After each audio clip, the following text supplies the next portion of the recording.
by the power of Grayskull.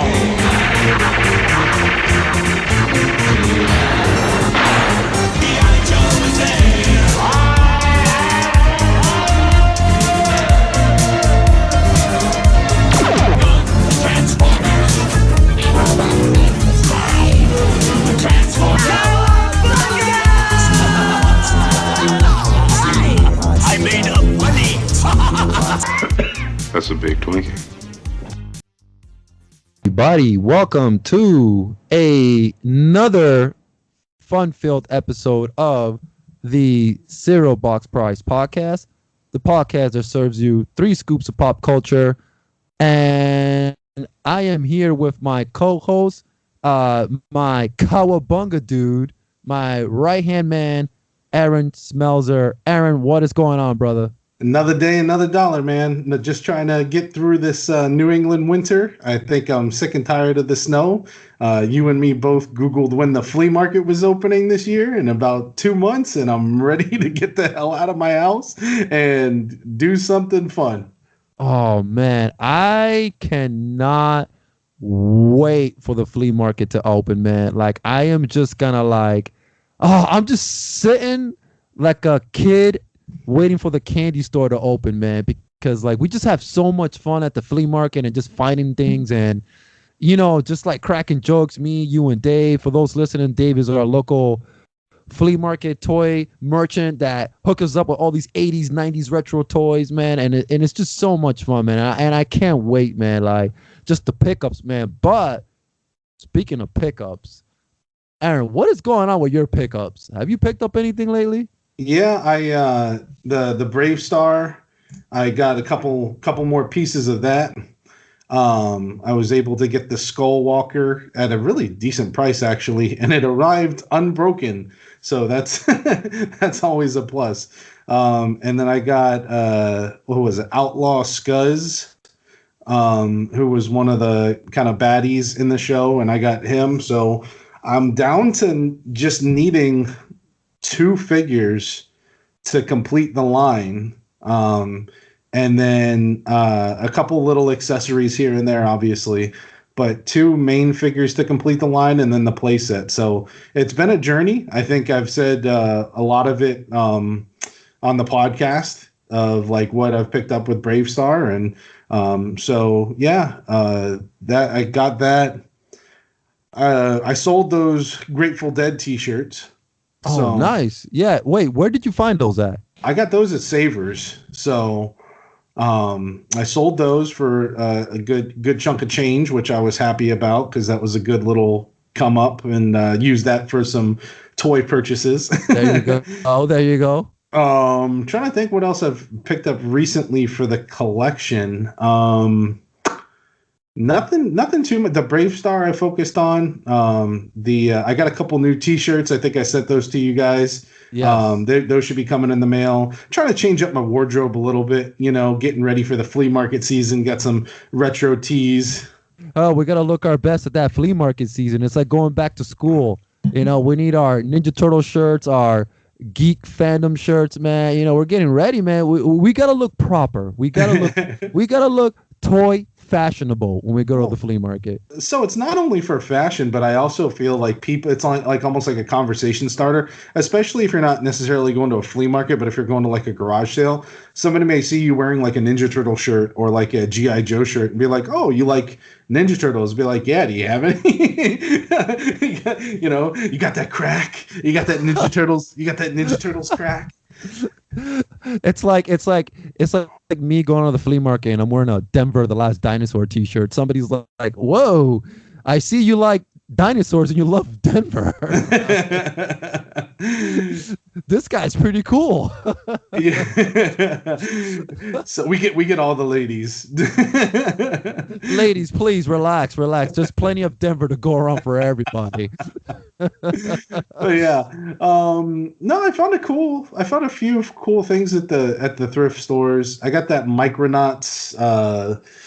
What the? I don't even know how to describe it. It was like it's like, I forgot what it was called now. It's like this Micronauts thing that like you launch the guy from side to side. So I ended up getting it didn't have the power supply, so I got the power supply off eBay, and it works. It's like Nice. some like shuttle tubes or something, rocket tubes, I think it is, and that was cool. I mean, it was nice to finally see something retro in the Right, right. in the thrift stores. But yeah, other than that, I mean, not too much. I've really been focusing on the Brave Star. Bought a couple new shelves for the toy display downstairs. Just some cheap like Home Depot shelves, just because I was like, I just need to get stuff off the floor and kind of Yeah, man. That's the thing. We need to display our dollies. You know, we can't have them in boxes. We can't have them like all over the place, man. We gotta display these things. And like for me, it's like I kind of lose my mind if like I look at my floor and I see just toy boxes on the floor. I'm like, what is this doing there? This used to be showcased like the Mona Lisa at like some art.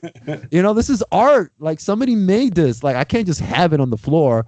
As toy collectors, we have to display these things. You know, we're gonna be able to like, as you step out of your room and you're about to go to the bathroom, you just look back at the wall. You're like, yeah, there's my Donatello looking back at me. Again, ladies, hold your restraint. Hold your Donatello's gonna be staring at you in the bedroom. ladies, I'm gonna be a 39-year-old man, almost 40, that still collects toys. Why would you not want to date me? No, but that's awesome, Aaron. You know, hey, by the way, when was the last time that you saw that Brave Star cartoon? Oh man, probably a couple years ago. I mean, I'll watch little clips here and there, but I haven't like sat down and watched it. For me, like I don't even know why I really like. Well, I know why I got into it, but like it was just kind of one of those like obscure toy lines that I was like, wow, just the display and the way that the boxes were. Because I got a couple of the boxes. You know, like it just it had so much eye appeal. You know. Right. You know, and they're not the 3 3/4 figures. They're like the 6 inch, almost 7 inch figures. You know, so like they have like that. You know, like you hold it in your hand, and it's like, man, this is like when you hold it like a Thundercat, like it's an action figure. It's not like the tiny ones. So it just had that eye appeal for me. But I never really sat down and watched the series like totally. But I've watched a few episodes. But it's odd. Yeah, isn't it like about like some cowboy in space and he has like obviously in the 80s every protagonist had like a sidekick character or somebody that helped him. So you know his battle cat is the horse, of course. But you know I've never seen Brave Star. That's one show that I've never saw. I mean, I'm gonna have to jump on YouTube or somewhere and just watch the first episode. Well, it wasn't really successful. It was like, you know, I think All right. I mean, it wasn't like I think it had like maybe 30, 40 episodes. Like it wasn't, I think they tried to jump on the kind of everything is in space, right? And then like the Roy Rogers type, you know, thing where it's like, okay, how do we make cowboys in space? Right.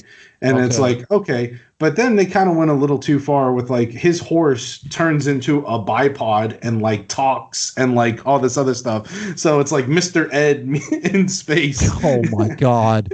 Wait, Cowboys in Space. Didn't they do that with Silverhawks already? Well, so one of the guys was a cowboy in Silverhawks, but not all of them were cowboys. Oh, you're right. Like he had a cowboy hat and the guitar, but like he wasn't like the whole Silverhawks. They weren't all cowboys. Oh, that's right. Oh my God. Playing country music in outer space. rocking out in outer space, man. Oh my God. And it's funny because like I think the same developers who developed Thundercats developed Silverhawks, and then they also developed the shark one underneath the water. It was Thundercats, Silverhawks, Tiger Sharks, and then Tiger Sharks. Yeah, everything that had to do with like mammals mixing with human beings, man. Well, that was the thing. And then what did we have in the 90s? We had Animorphs, you know, and then Beast Transformers, Beast Wars. So like, you know, there's a common thread here. There is. I don't know if like back in the 80s and 90s when these like showrunners and writers and producers, they must have been sniffing something, man, because to come out with some of the ideas they come out, like I'm just like, can you imagine the guy that was just sitting in the office back in like 86 and just opens up the door like, poof, guys, I got it. I got the show, man. I got it. What about cats that are powerful? And we're calling Thundercats. But then as he's saying that, there's just blood coming out his nose. Hey Jerry, you got some blood coming out of your nose, bro. Yeah, there might have been some mushrooms and some cocaine and some illegal substances involved with the creation of some of these shows.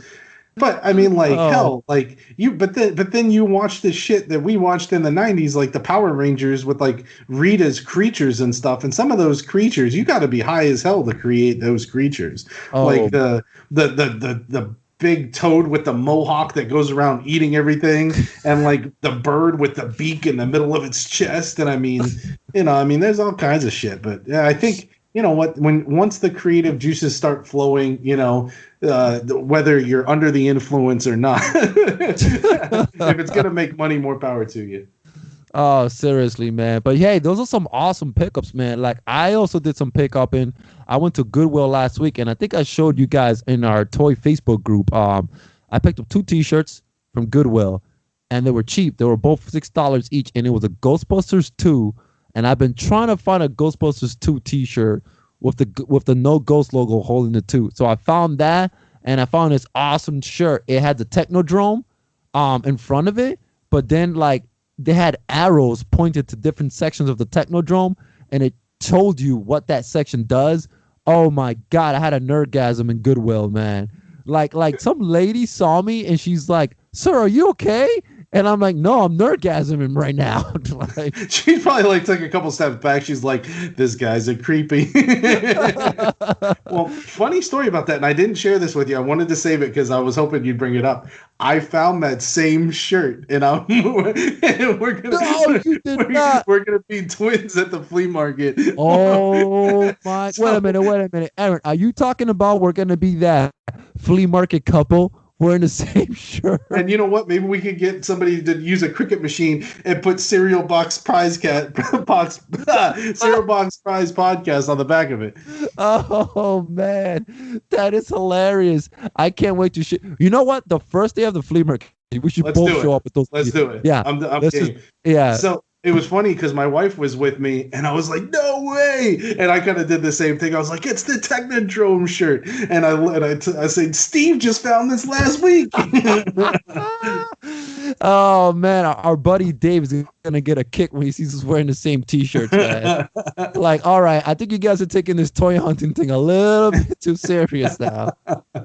Now it would be good if while we're hunting, and I know you found a Technodrome last year, if we find another Technodrome at the flea market, be like, "Yeah, it's meant to be." And it's all complete mint in box, and somebody just wants $25 for it. And then you run as fast as you can to the car. So yeah, I ended up picking up those 2 shirts. I also went to Goodwill this morning, and I found from Mattel, it was a board game. And Aaron, you gave me a great tip. And for those listening, when you're toy hunting or going to these Goodwills, make sure you check out the board game section because there's some classic stuff hidden there. And I found a 1986 What's That Commercial Mattel board game. And guys, so all right, Mattel came out with this board game. Comes with a VHS. You have to watch a bunch of commercials and answer questions about those commercials. And it's just something so obscure because in the 80s, that was the first thing that came out was something that was almost like a digital kind of platform where you used a VHS. I know there was something else, and I forgot the name of it. There's something else that used the VHS before, and it was a game. But this was ahead of the game in the 80s because now, obviously, we have a bunch of like board games that either are like those blockbuster games with a DVD and all that. But like to find that from 1986 at Goodwill, and I only paid $4. And when I checked on eBay, it goes from between $38 to $75 if it's complete. So that was an awesome find today. So yeah, I mean, you got to be surprised. You'd be surprised. I made a lot of trades and money off of board games over the past couple years. I just sold a couple the other day that I found at Goodwill. You know, I mean, like they have some good value, especially any of the Fantasy Flight games. I mean, there's some really in-depth board games that go for a lot of money. Like if you want like a board game that's like a really nice board game that you're going to play and with your friends and stuff like that, you walk into any comic book shop, you're going to pay like $60-$70 for some like of the nicer board games, and like Goodwill, for whatever reason, they scan everything else. They scan at least the one by my house. They scan the video games, they scan the DVDs, so you never find anything of value like there. But the board game section has been gold there. There's a Pokemon board game. I think it's called Pokemon Master Trainer. It's got like 200 pieces. It's got all 151 Pokemon like Pogs and like a bunch of character cards and all this other stuff. But if you find that complete, it's like $100 board game. Oh, and wow. I found 2 of them so far over the past couple years at that Goodwill, and I was like, okay, and you're only gonna pay like $3-4 for them.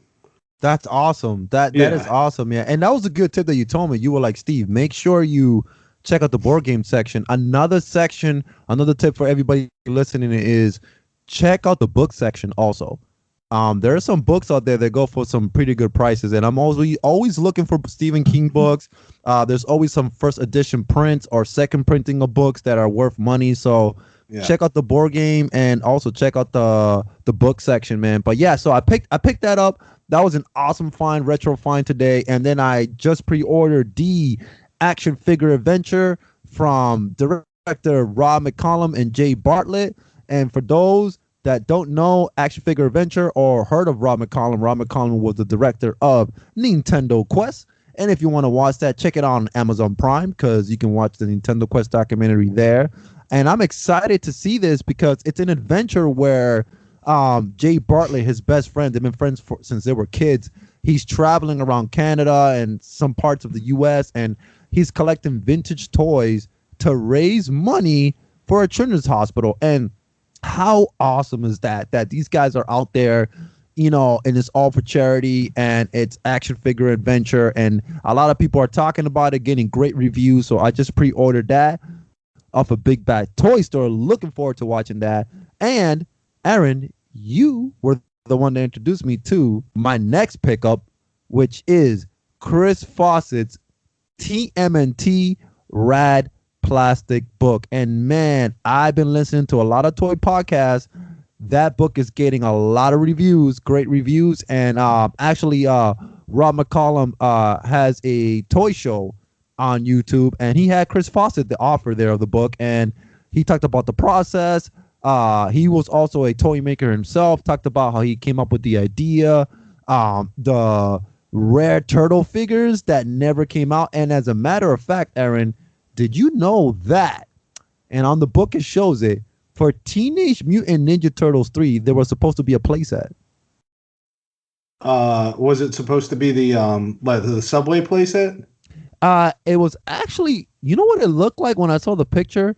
It kind of looked like the Ewok. It was it was a Teenage Mutant Ninja Turtles 3 movie playset that never came out, and it shows it in the book. And that's something that I didn't even know, that they were about to come out with that. The book is 400 pages and weighs 5 pounds, so it's a big book. It's a coffee table book. I paid $68 with the shipping, but it is worth it, and I can't wait for it to come so I can show you guys. And then for my last pickup that I'm about to back up on Kickstarter, so there is a book called The Toys That Time Forgot. There has been a volume 1. I missed out on volume 1. But guys, this is by Blake Wright, and Blake Wright wrote the Toys That Time Forgot Volume 1. And Volume 1 just contains all these toys that were never produced by like Mattel, Kenner. Now he's coming out with Volume 3 with more toys that never came out. And these books are amazing. And I'm on Kickstarter right now. And if you guys go on Kickstarter, if you missed out on Volume 2, and if you missed out on Volume 3, you can go on Kickstarter right now. You can back it. And if you back it for $110 or more on October 2021, you're going to get volume 2 and volume 3. Now that is a steal. So I am definitely getting these 2 books, and also just found out that volume 1 is getting reprinted. So the Toys That Time Forgot. If you guys have not picked up these books, pick up these books, man. Blake Wright, man. It's just awesome. Aaron, have you heard of this? I have not. That's why I'm Googling it quickly.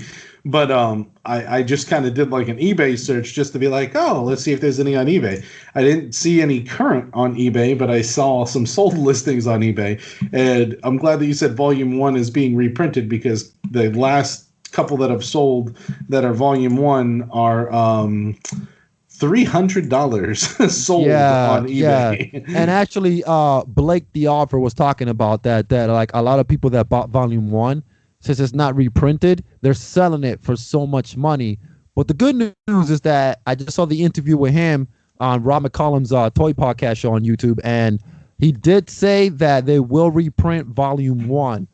Guys, if you are a toy collector, you got to get these books, man. This is something that has to be in your toy room with your toys, because these are toys that were never produced, things that we as toy collectors want to look forward to. So definitely check that stuff out, man. But yeah, those are like my recent things that I've picked up.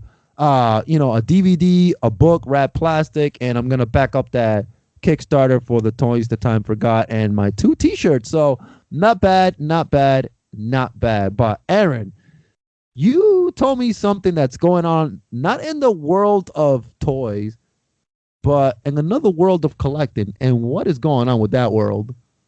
And I think it's the trading card, baseball card. I needed to catch what you were throwing at me, but there you go. It went right over my head. I was like, "What the hell are you talking about, Steve?" Sorry. I was trying to segment my way into that topic. Pretty cool. But I'll catch it next time. It's all right. It's all right. So currently on eBay, well, I mean, and I think I mentioned it, I want to say probably 2 or 3 months ago. It was about the Pokemon card boom that just still to this day just blows my mind, because I was a collector, probably 10 years ago. I'm very happy of what I have. No, I'm not interested in selling. I collected for myself years ago, and I'm happy with what I have. I'm happy that the prices are going up, I'll tell you that much. But one of the cards that currently is on eBay, I think it has like 4 days left, is the Pokemon Illustrator card. Current bid, get out your wallets, get out your mortgages. Sell your kids. Sell your kids, sell your house, sell your car, sell everything. Is current bid $375,000. Yes, you heard that right. $375,000. It is a super rare card. I'll kind of give you a little history about it. So yes, please.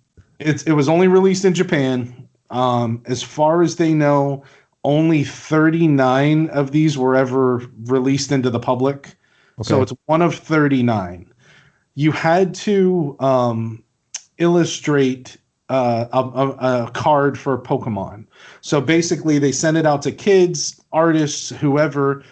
You could kind of like submit your artwork into the competition, and if you won or were the runner up, you got this card.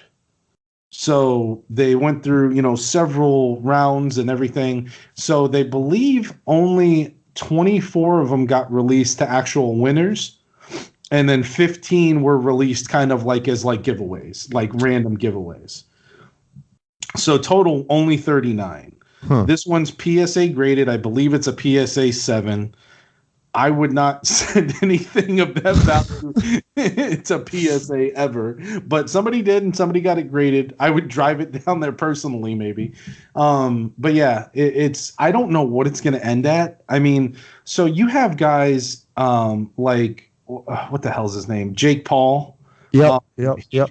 I think he changed the game a couple months ago when he ended up buying like a first edition Charizard for like $300,000 or something like that. Something Oh crazy. my Or, God. or it was like a booster box. He spent like $500,000 on a booster box, and it was insane. I think that's what really changed this market.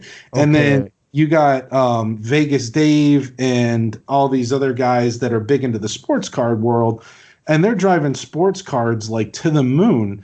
And so I've been listening to a lot of commentaries about kind of where this bubble's going, what it's going to do, and it's really really interesting because so we talked about what happened with GameStop on the last podcast. Yes, Right. we did. Yep. Yep. All of these investors that invested in the stock market are now jumping over into the sports cards because they're seeing the validity of the market. They're seeing that you can make money in this market. So so now you have these big stock market whales coming into the trading card market with a ton of freaking money. And they're going, oh, okay, a Michael Jordan rookie card that normally goes for $50,000. Well, I'm going to buy it for $100,000. Okay, fine, right? The next guy goes, well, I'm going to buy it for $200,000. Okay, so the first guy that just bought it for $100,000 is now selling his for $200,000 and driving up the prices of these cards. Eventually, it's going to reach this point where people are going to go, I'm not paying this much money for a card. It's absurd, and it's going to crash. So there's all these people that are like, we have to maintain the market right now, because if we allow this kind of behavior to continue, it's I forgot who it wasn't. Vegas Dave, but it was another guy. Maybe it was Vegas Dave. He's kind of been like the big sports card guy, and I'll kind of cut this short, but like I would just like he bought what was it? It was a Mike Trout like rookie card autograph like PSA 10 for $400,000 and then flipped it a year later for $4 million. So that's Oh my God. so that's kind of like the first big flip. When he made that flip, it changed everything. So everybody's kind of like speculating, okay, if I buy this card for $100,000, can I sell it 6 months down the road for $500,000? But that's the type of money that people are throwing around right now for sports cards. Like Kobe Bryant cards are insane. Rest in peace. I don't know why people benefit off of people that have passed away. Right. Right. But Kobe Bryant, like autographs, cards, rookie cards are through the freaking roof right now. Wait, how much does a Kobe Bryant card go for right now? I didn't even. It depends on the grade. Let me just kind of do a quick. So all right, so Aaron, let me get this straight. So what you're telling me right now is the value of these Pokemon cards are going up in price because these Mongols, these financial people that were high up there that don't know anything about Pokemon cards but were into like sports and all this other stuff, they were like, hey, this Pokemon thing is like crazy. We're gonna get into this. Now these guys are the top of the top tier. So now you got these guys at the top of the top tier handling Pokemon cards, but because they're so used to pricing things in the sports related field, those prices now are going up in the Pokemon world because of these dudes. Pokemon is insane. That's why like you can't, if you go to McDonald's, like you can't buy the Pokemon cards because like they're all sold out everywhere, like in the Happy Meals. What in the world is Next going time on? you go to Target, look at the Pokemon card section that used to be full. Right. It's empty, Steve. It's empty. Every Pokemon cards, you can't find them anymore. They're selling out everywhere. All right, Aaron, I didn't even know this was going on right now. And I'm glad. See, because like I watched Pokemon when I was a kid. My brothers played the Game Boy games, but like I was never big into the Pokemon cards. My brothers were, but like having you on the show and you knowing more about the trading card aspect of collecting, like you're just hitting me with something that I had no idea what's going on right now. So I just typed in Kobe Bryant rookie, right? Yeah. And PWCC, I can't remember what that acronym is, but they're kind of like the main like big commission consigners in the eBay world right now. Okay. I think they're the ones that are actually selling the Pokemon card. All right, I'm just gonna rattle off the top 10. Now I did do price plus shipping highest first. Okay. PSA 10. Now PSA 10 is stupid hard to get. First of all, there's PSA 10 is the highest grade you could get on a card. Okay. PSA 10, 1996, Topps Chrome Refractor, Kobe Bryant, $500,000 sold. $500,000. Okay, 1996, that same card as a 9.5, $250,000. That same card as a 9.5 again, $100,000. Now we're getting into a different card. It's a PSA 10 1996 Skybox, $87,000. Oh my God. 1996 Kobe Bryant rookie card, finest gold refractor, $70,000. Okay, this is the type of money that people are throwing around on sports cards, trading cards, basketball cards, baseball cards. Michael Jordan rookies are going through the roof because of the Netflix series The Last Dance. If you haven't watched that, I highly recommend it. It's 10 episodes. That is amazing. I saw it. Yes, amazing. But that's the type of money that's being thrown around right now, Steve. Okay, so all right. Wow, I have so many questions right now over this.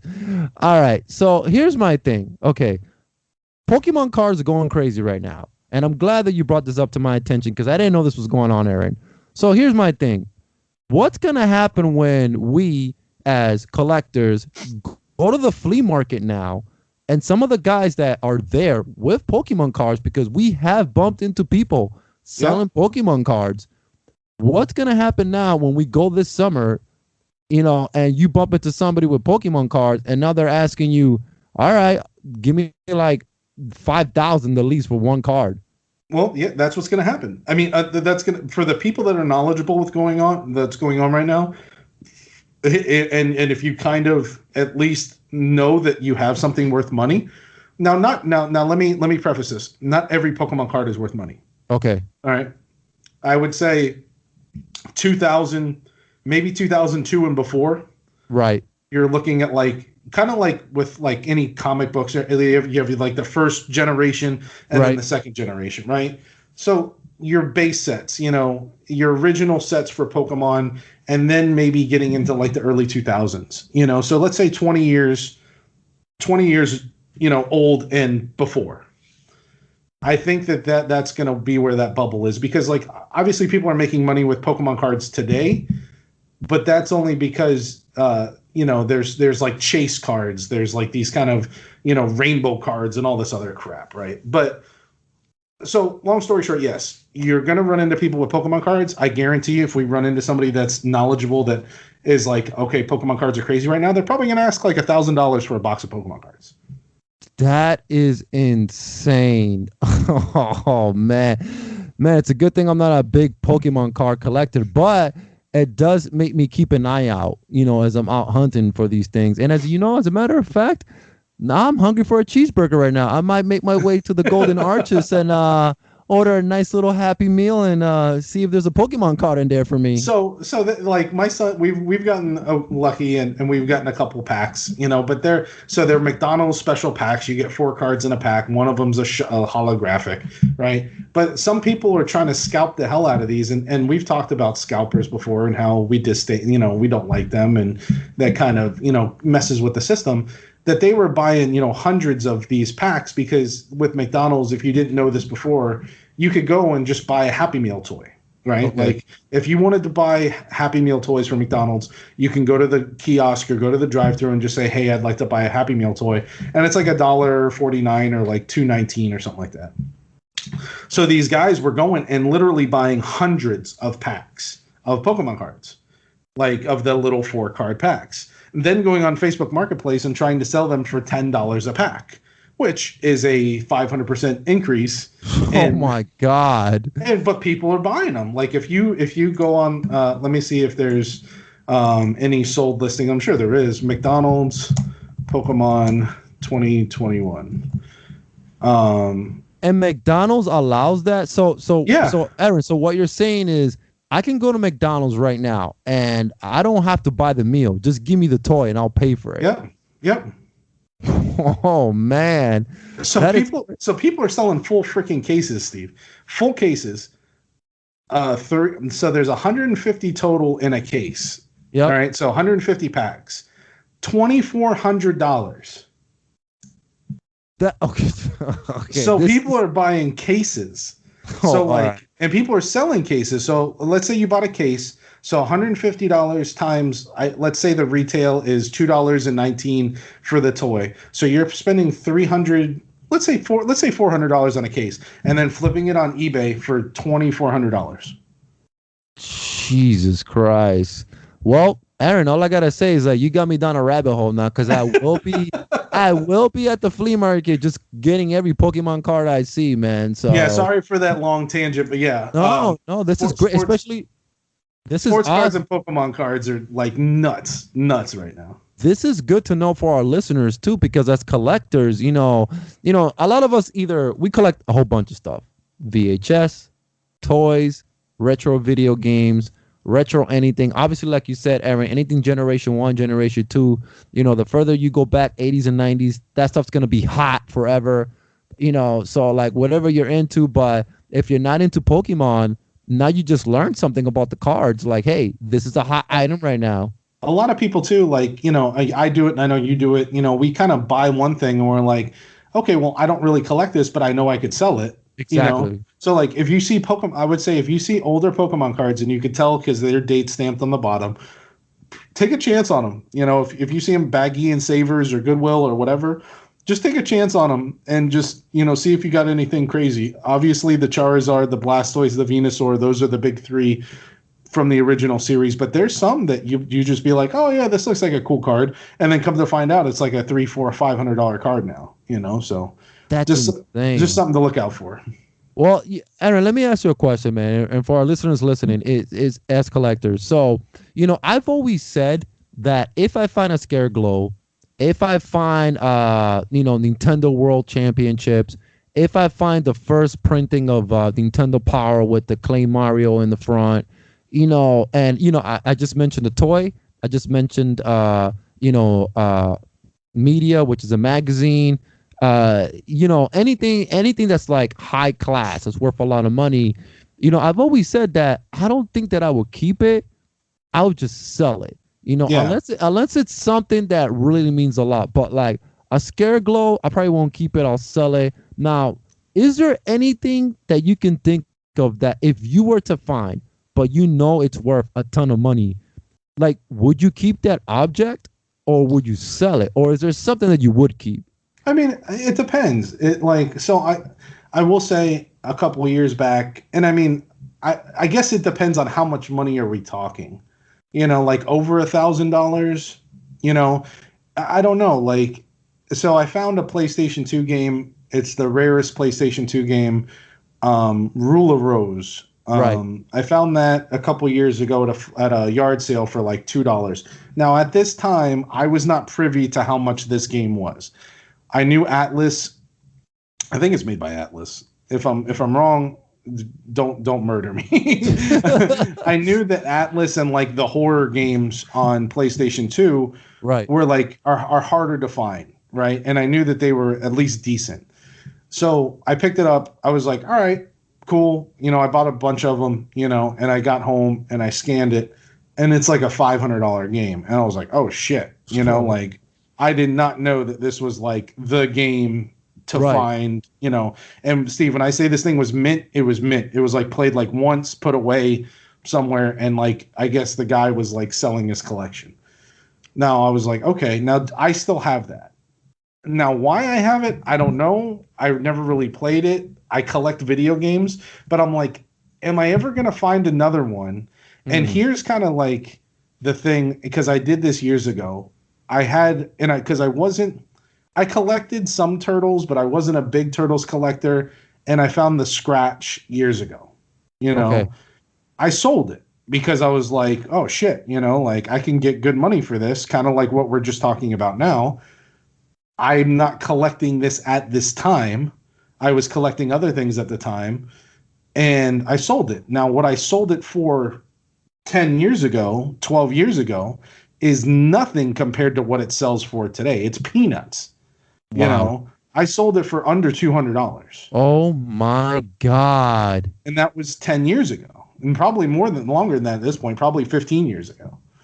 Because I was living down in Florida, and yeah, it was probably 12 to 15 years ago. That is okay. For those listening, if you don't collect TMNT, so Scratch was this very rare figure. He was kind of in the last of the line of 97, and he's a cat, like a cat burglar, and he has like the old inmate type like jail suit on. Yeah. So if you guys never heard of Scratch, like it's a pretty rare figure, but man, yeah. Now it sells for what? $1,100, $1,200. 1,200, some even up to $2,000. It depends on how many accessories. And mine had one or two accessories. So, like it wasn't just a bare bones figure. And back then, but I mean, like I found it at a yard sale. So I was like, shit, I'm going to sell it because I'm going to use this money to buy other things that I'm collecting at this time. But like I look back at that and I go, damn, if I just would have held on to it, it would have been worth 6 times that amount, over time. So, when you find something that rare, if you didn't pay a lot of money for it, I personally would keep it in my collection just to like kind of what I did with the video game, just because I'm probably never going to find another one. And then the value is continually going up. So like, sure, if I need money, I know I could reach into my stash and be like, okay, I'm going to sell this game. But like, I just don't want to have that regret of like selling something and then 10 years down the line being like, oh shit, it's now worth, 6 times that amount. Yeah, that's crazy, man. It's crazy how like you look at things that were worth a certain price back then, and then now the market has just like gone up, especially with this pandemic going on. It's like things are like through the roof right now. That's crazy. But yeah, Aaron, I didn't know about the Pokemon card, so I mean that's another rabbit hole now that I'm about to jump myself into, man. Oh my God. No, I would say if you're going to start collecting now, I would advise against it. I would be like, no, because the market is way too volatile. There's way too many scalpers involved. The frustrations are going to be real. I would say no, but like, hey, to each their own. If you're a glutton for punishment and want to go out there and not find any Pokemon cards and spend $20,000 on a Charizard, be my guest. Oh man, yeah. And Aaron, speaking of toys that have gone up in price, let's talk about this whole Cara Dune, Gianna. I forgot her last name, Gianna Carano. Obviously, we all know what happened with her with the Twitter comment about the Jews and whatever it was that she said.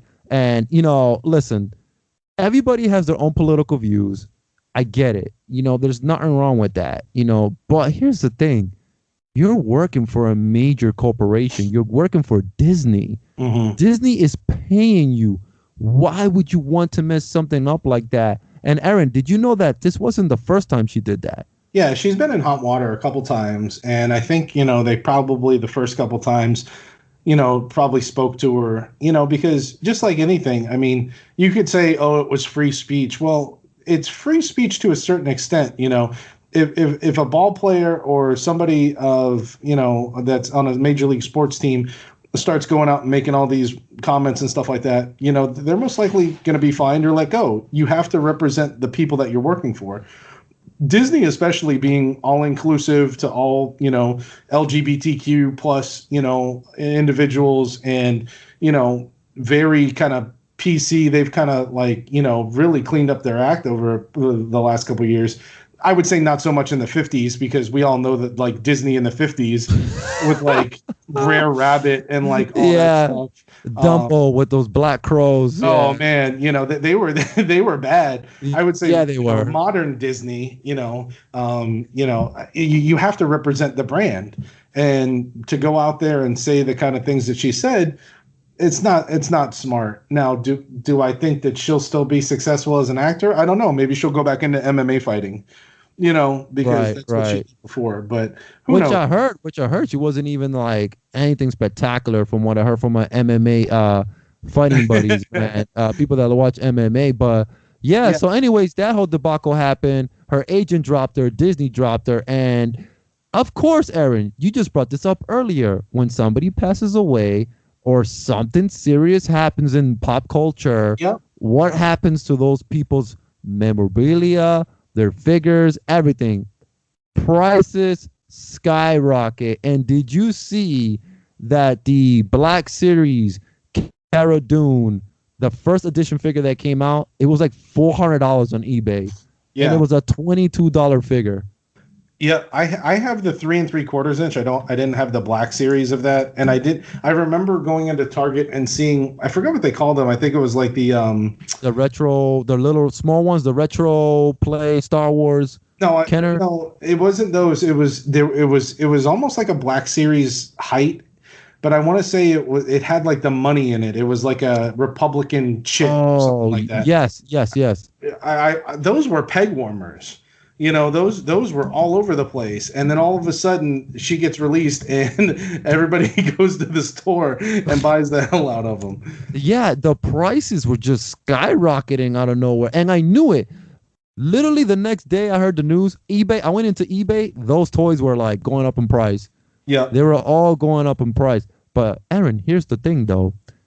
Guys, yes, they're going up in price now, but give it like another month or so. Nobody's going to remember about this, and those prices are going to drop, man. I'm telling you right now. So here's the thing, because it's her likeness, right? I think that's the only reason that that if they release another Cara Dune in the future, right? Because obviously they could do one of two things. They could write her off, they could not make her part of the Boba Fett series that's coming out next year, or they could totally kind of resculpt it and make it a different figure with the same name, because it's a Star Wars character, Right. but her likeness is never going to be used again. I think that's why they made such a big deal over like this figure.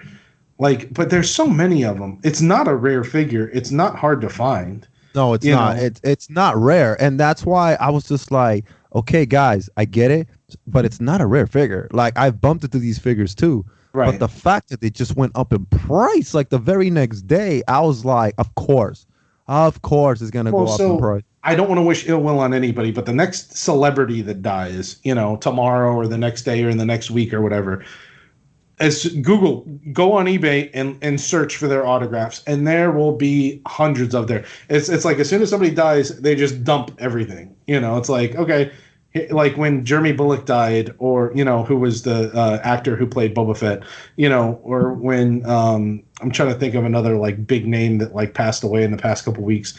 Like all these people just start dumping all this stuff, and it's like, come on, like have some respect. He just like the body's not even cold yet and you're like selling your autographs. Well, speaking of autographs, man, so there's a podcast that I listen to called Yes Have Some Podcast, and Craig Goldberg, which is one of the hosts, it's Craig Goldberg, Abigail Garner, and Jacob Walsh. But Craig Goldberg, he's a fellow toy collector like us, and he's been getting into the Star Wars like autograph collecting. And I guess he got like a pack of cards, and when he opened up one of the packs of the cards, there was a Han Solo autograph card. Nice. And there was a video of this on their YouTube page, and he went insane when he opened it. Now, I don't know a lot about autographs. I mean, I got a couple autographs, hanging on my living room wall from Dan Aykroyd and Tommy the Green Ranger and stuff, but like I didn't know that card, because the reason that card and the reason why he went crazy is because, Harrison Ford, he signed multiple things with his autograph on it. But I guess this one picture of him, you can't find this one picture. And he has it. And I guess like when I was listening to the podcast, they were offering him thousands of money for it. Now, I just recently listened to one of the last episodes, and he ended up selling the card. Yeah. Now, Craig never mentioned how much he sold it for, but he said they offered him a pretty hefty penny for it. Yeah, it could have been like a 101. It could have been a special card. I mean, Harrison Ford cards, Harrison Ford is a premium. Harrison Ford did sign some stuff, but not until recently. So like if you bought Star Wars products in, 2000, 2005, I would say probably up to like 2010, 2013, he wasn't signing. So you could get Carrie Fisher, you could get Mark Hamill, but you couldn't get Harrison Ford. Oh, okay. Harrison Ford finally started signing like in the big name Star Wars products in like I want to say probably 2014, somewhere around there. And then I think it was like Star Wars Galactic Files 1 was when it was like, okay, you could get a Ford. And they made a big deal out of that. Like, you could get a Harrison Ford auto. And then since then, he'll sign, but he'll only sign like 20 cards, in a set. Gotcha. Whereas like Hamill and Fisher, when Fisher was alive, Fisher would maybe sign 200. Right. Ford was the premium to get. So if it was a 1-on-1, I don't doubt that this card sold for a stupid amount of money, because that's the market right now. Oh my God. It's just so sometimes I tell myself, Aaron, I'm like, oh, why am I a collector? There's just so much stuff out there. Obviously, my main love and my main focus is toys. Yeah. Okay. And yes, I do a little bit of the retro thing, gaming. Not as much, but a little bit. But my love is toys. I try to keep up with everything else, but there's just so much stuff out there that if I bumped into it, I'll get it. But speaking about getting things and putting more money into things, oh my God, NECA, you're killing me right now. You are killing me right now. Aaron, you sent me the picture of this, and I was at work, and literally they had to put a defibrillator on me because my heart was about to go exploding out of my chest. Straight Mortal Kombat style. Like, okay, NECA is doing a loot crate. Now, I'm going to pull this up so I can explain this, because this had me going crazy. Now, there are 4 crates. Crate number 1, you get Danny from the movie. And for those of you who have not seen Teenage Mutant Ninja Turtles, the 1990 movie, shame on you. Pause this podcast right now and go watch that movie, and then come back and listen to it. Danny was the son of the Channel 6 April's boss's son, and they came out with a Danny figure, and it's a loot crate official thing. It's $50 with shipping. It's gonna come out to like $65, but there are 4 crates. You get crate number 1, movie Danny. Crate number 2, arcade, and the arcade figure is that shark, that weird looking shark from the arcade game. Yeah. So that's gonna be one of the figures. You also got a Mirage figure from the old Mirage comics, and a cartoon. Now, Aaron, I'm gonna send this to you right now, and you tell me who you think that is, because I don't know why. I think that's Ray Fillet. It looks like Ray Fillet to me, but I'm not sure. Tell me what you think. I'm looking at the crate number 4, and like you're gonna see like a green silhouette shadow. If you scroll down, you'll see the crates, but you see Danny. Yeah. You see crate 2, the shark. Yeah, the shark's definitely from the arcade game, right? Right. And now I'm looking at crate number 4, and why does that look like Ray Fillet? So it kind of looks like Ray Fillet, but I want to say that may be superhero Donatello from the action figures, or superhero Mikey. Oh, okay. That does make sense. Okay, because I see a cape. All right. It looks like some boots on him or something, but... Yeah, because Ray Fillet didn't have boots. He had the big flippers. Right. And then, guys, here's the kicker. NECA, you're killing me. Here's the kicker. If you get all 4 crates, now they're $50 each, you get an exclusive NECA Scrag bonus figure, but you have to buy all 4 crates, which equals to a value like $200. So, all right, I'm only gonna get the Danny figure. That's all I want for my Team M&T movie line. But NECA, I love NECA. I think what NECA does is awesome. Their sculpting is amazing. April O'Neil's coming out with a movie figure. Now, I've never done a loot crate before. Aaron, have you done loot crate before?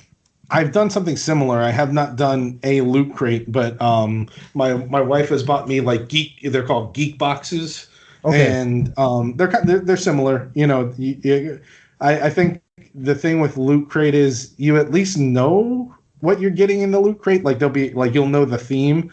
Like the ones that my wife bought, they're cool, that you get kind of like all this like 80s, 90s nostalgia stuff. And like, I think Loot Crate, you get like a t-shirt, you'll get like a pin, you'll get a couple of different things. But yeah, it's cool. I think, I don't know if they're still doing like the subscription. Yeah, it looks like they're still doing subscription services. So like you would get like one a month. You would pay X amount of dollars a month, and then you would get that. Like this is like kind of a NECA exclusive deal. Okay, okay. Yeah, man. Like, listen, I wish I could buy '04, but I can't do 200 right now. But like, I can at least do the Danny figure. I mean, I love NECA, and the thing with NECA is that like, and Aaron, you know, I would not have the Krang. I would not have like the Metalhead. I would not have some of the toys that I have right now if it weren't for you, because where I live at here in Great Massachusetts, for some reason, my Walmart and my Target, they're just hard to find. But New Hampshire, you told me that you're finding these Krangs like M&Ms, like they're everywhere. The Krangs, well, a couple weeks ago I was the Splinter 2-pack I'm finding everywhere. That they're like peg warming right now. I wouldn't be surprised to see them on clearance in the next like week or two, because nobody's buying them. But I don't know if you saw this, but somebody made a comment about NECA, and it said, "Okay, NECA, how many movie Turtles figures are we getting this year?" You know, and they commented back and they said at least 10. Wait a minute. There's at least 10 more coming out. Coming out this year. This year alone, there's 10 more coming out. Yeah. So I don't know if you've seen this yet. I was going to bring this up since talking about NECA. There's the new Super Shredder variant. Oh yes, they're doing the Shadow one that was the Chef Boyardee exclusive. All right, so for those listening, if you didn't know, so back in the 90s or early 80s, late 80s, you know, when we were kids, you had to actually mail in your proof of purchase.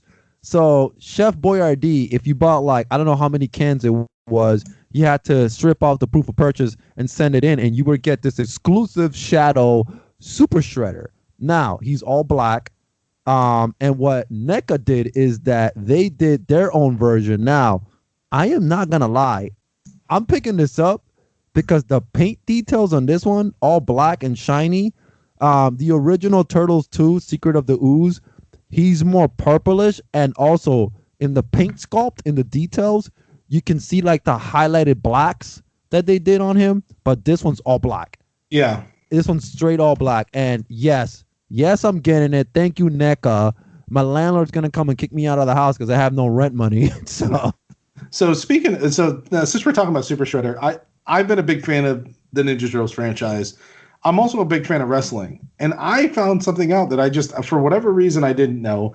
And you can hate me, you could whatever. I didn't know that Kevin Nash played in the Super Shredder.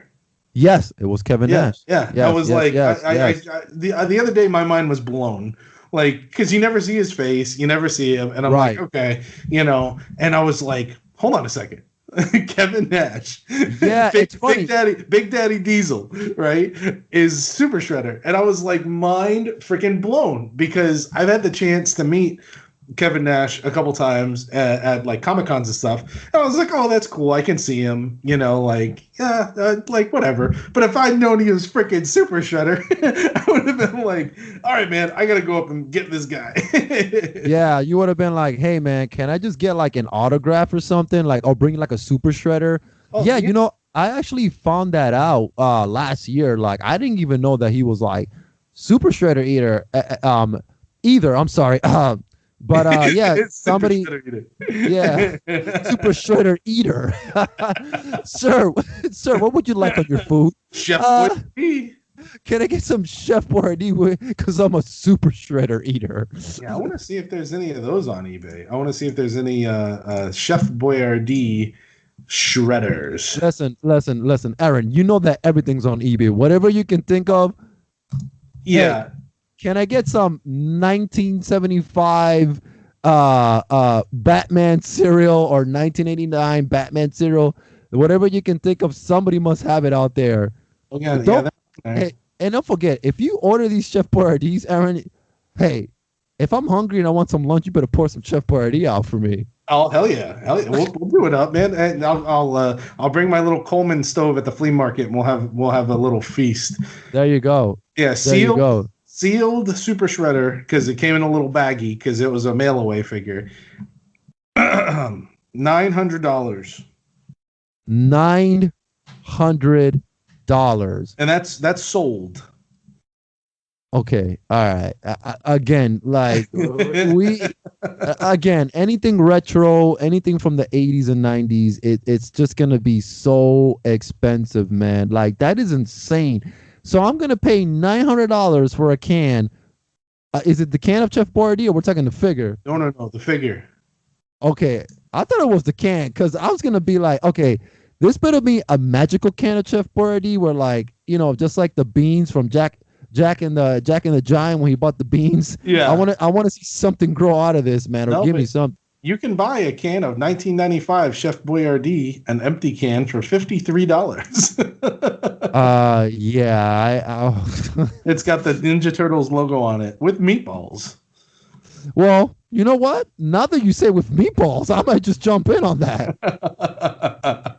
Oh my God. But speaking of like toys and collecting, let's talk about this new Masters of the Universe series that's coming out. And Evan, have you heard about this? So Kevin Smith has a new Netflix Masters of the Universe series coming out. It's called Revelations, and it takes place right after the 1980s. Now, I'm gonna be honest, and please don't shame me, everybody on this podcast. I haven't seen every episode of the Masters of the Universe, the original 80s classic series, because you have the Filmation, and then you have the one right after Filmation. So I got to catch up and watch that. But Kevin Smith is saying that this is every new episodes following that series. Not only that, but we have another He-Man and the Masters of the Universe show coming to Netflix, and that's more geared towards kids. Aaron, do you think that there's going to be a problem with having two He-Man series, both on Netflix, one for kids and one for the adults? No, I don't think so. Netflix does a pretty good job of, as long as you have like a kid's account, kind of siphoning out stuff that's meant for kids and stuff that's not meant for kids. Because like I have my son has his own like little Netflix account that he can go and like watch his shows on, and you can't watch anything. Now you better watch your kid, because obviously the first thing that pops up is I'm guessing you could set a password for Netflix. I'm not sure though. We don't have one on ours, because like obviously he can select my account, my wife's account, or his account. Right. So like obviously if he selects my account and starts watching He-Man, then I get pissed, because like every once in a while he'll select my account but we'll start watching his damn cartoons. So like all of like my recommendations for like that next month will be like these like little kid shows. Your son, yeah. You catch your son and he goes onto your playlist and you're like, wait a minute, I didn't see army babes with giant guns. I'd probably give him a high five. I'd be like, yeah, good choice, buddy. No, oh man. Like it's I think Netflix does a good job with that. But no, I think that, having two series run concurrently. I mean, look at the Transformers series. I mean, how many different Transformers series, War for Cybertron and all this other stuff that they released on Netflix that kind of are in two different universes, or kind of follow each other back to back to back.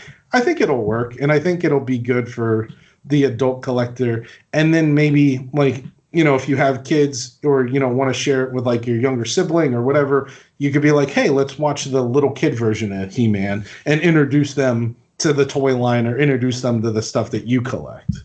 Yeah, that's awesome, man. Yeah, I also saw that the new figures. Okay, Aaron, I showed you this. The action figures for the He-Man and the Masters of the Universe line. Now the kid show is going to be premiering on Netflix. Look at that Battle Cat. I mean, Battle Cat looks like he just came out from the future, man. And like, He-Man has a tiny little head with a huge body. Again, I know this is made for kids. It's not geared towards adults, but like, and what do you think about that sculpting? Like, and like, listen, Mattel, we know that Mattel had to use other parts because tooling is expensive when it comes to toy making. And like, that He-Man was a Frankenstein He-Man taken from other parts. Yeah, so we talked about this a little bit. I think that they used the sculpt from the He-Man 2000 line. and they basically kind of retooled that. The shoulders look different, and everything. But that damn Battle Cat, the first picture that came to mind was Space Ghost and the character Brack, because you see this the guy he's Battle Cat has that helmet on, Yes. and then he's got these jaws, but the jaws are like this underbite overbite kind of thing going on, and it just looks ridiculous. So I just immediately I was like, man, this looks like the guy from Space Ghost. It really does look like Brock, man. Like that Battle Cat looks insane, man. And for those that have not seen this, me and Aaron are looking at the pictures right now. Yeah, Battle Cat just looks crazy. It's just like it's not a good sculpt. It is not good. Like I'm not gonna be buying these figures, obviously. I'm more into the Masters of the Universe Origins. And speaking of the Masters of the Universe Origins, Aaron, did you see that Castle Grayskull came out? I like how your voice got real deep there. That was kind of like, and speaking of the Masters of the Universe Origins. Yeah, I saw somebody posted that I guess it was a Target in Canada or something. I guess they showed a picture that it was in stores, but it was released in Canada. It hasn't made it to US shelves yet. Yeah, it hasn't. And you know what's crazy? So I'm on the Walmart site right now. It's out of stock. Oh, of good bots. It's already out of stock, and it's $74.97. Now, it's Castle Grayskull, but it's a smaller version of Castle Grayskull. I was about to say, how much does a Castle Grayskull? Because we see them all the time. Yeah, we see all the time at the flea market. We run into those things like. I don't know if I'd buy a new one for $75 when you can get it probably. It's probably not going to be complete, but at least mostly complete for $75. Well. Here's why people are buying it. It's because it comes with a exclusive princess. Oh, go figure. Yeah, it comes with a special edition Temple of Darkness sorceress. So you can only get this sorceress if you buy the whole Castle Grayskull. See, I hate that. Oh, exactly. You have to buy this to get the exclusive figure. Yeah, like, come on, like. So and being myself, being a completist, and I would probably freaking, if I collected He-Man, I'd be like, okay, I gotta buy it for this stupid figure. But like, I don't know, like for $75, that thing better come with some electronics or something. I mean, something new. Yeah, because for collectors, if you have the original vintage Castle Grayskull, like you said, you're only paying $74.97 just for the special edition Temple of Darkness sorceress. I mean, you're just paying $75 for her. Right. I mean, that's it. Now, if I was a massive collector of Masters, then I would buy it, but then just sell the castle. Right. Try to make some money back, because that is ridiculous, man. And I'm sure you're going to see that. So, like, I'm looking at one right now that's sold, a vintage one, near complete. I mean, it looks like it's got 99% of the pieces, $122 with shipping. So like for $50 more, you can get the vintage one that's bigger, that's probably got more pieces, and that actually will fit your figures properly than the new one. And I mean, I don't know, that price tag. I think you're going to see a lot of those on shelves. Yeah. The only way I would pick one of these up, because I do love the box art. I think the box art will be a good display. Sure. If the price goes down to like $30, maybe even $40, I might pick this up. But I would say for $40, I would pick it up if I was a He-Man collector. Yeah, $40 seems like a reasonable price, but like I just don't see myself dropping $74.87. I have a vintage Castle Grayskull right behind me. I mean, it's not complete, but I have an original vintage Castle Grayskull. And what did you pay for that? $10. Exactly. $10. Flea market fine, man. It was $10.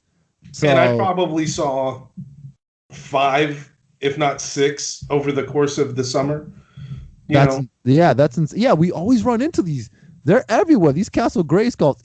You know what the Castle Grayskull is? Castle Grayskull is like if you're a retro video game hunter and you keep bumping into Super Mario Brothers on NES. Yeah. Castle Grayskull is the Super Mario Brothers of vintage toy collecting. I mean, it's just everywhere, man. But speaking of other things that are on the news, we have a movie that just came out on HBO Max. I have not seen it. Aaron, you watched it. You watched it. And I want to get your opinion on it because I am watching this movie tomorrow. And that is the new Tom and Jerry film on HBO Max. Aaron, what's your review of this film? Oh God. So I was not a fan. Okay. Let me rephrase that. Okay.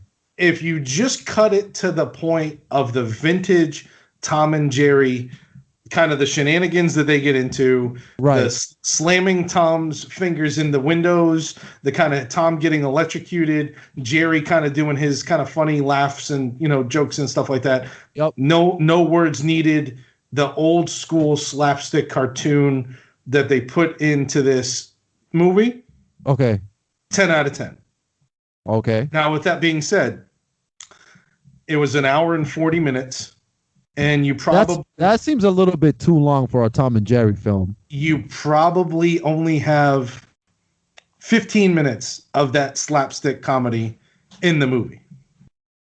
Okay, wait a minute. 140, that's 140 pages of script because each page is a minute on a script. Uh-huh. So you're telling me that out of 140 pages, there's only like 15 pages or 15 acts in that whole film with Tom and Jerry. Yeah, I mean, Tom and Jerry are involved, but there's this other grandiose storyline about this wedding that's happening at this grand hotel and how they're trying to, you know, make this hotel perfect. And there's a main character. I can't remember. I don't even remember her name. That's how memorable she was. And she kind of like lies to get a job and then kind of works her way into working with Tom the cat. Okay. So it's really weird. It's really strange. The whole movie is based off of throwing a wedding in a hotel, and it's not even really based on Tom and Jerry. It's based off of like this girl's story. It's strange, man. It's weird. Like I would rate it like a 3 out of 10. Like it's good for the parts that like Tom and Jerry. Like my son was laughing. He's been wanting to watch this since they showed it up on cartoons. I will say the introduction is awesome. Okay. They brought the pigeons back. Nice. You know, and these pigeons are kind of like singing a rap song at the beginning, and it's really cool. And kind of the intro's cool. But the movie, you're just kind of like, it just felt you like it's not a Tom and Jerry movie. It's like Tom and Jerry weren't even the main characters. Kind of like when we talked about Transformers. Yeah. And, you know, you only saw the Transformers for 20 minutes out of the movie because it was more like a story about Sam Witwicky. Yeah. That's what this was. It was a Tom and Jerry movie that was not about Tom and Jerry. Oh, man, you see that hurts, man, because here's the thing, and Aaron, you know this, man. We watch movies all the time.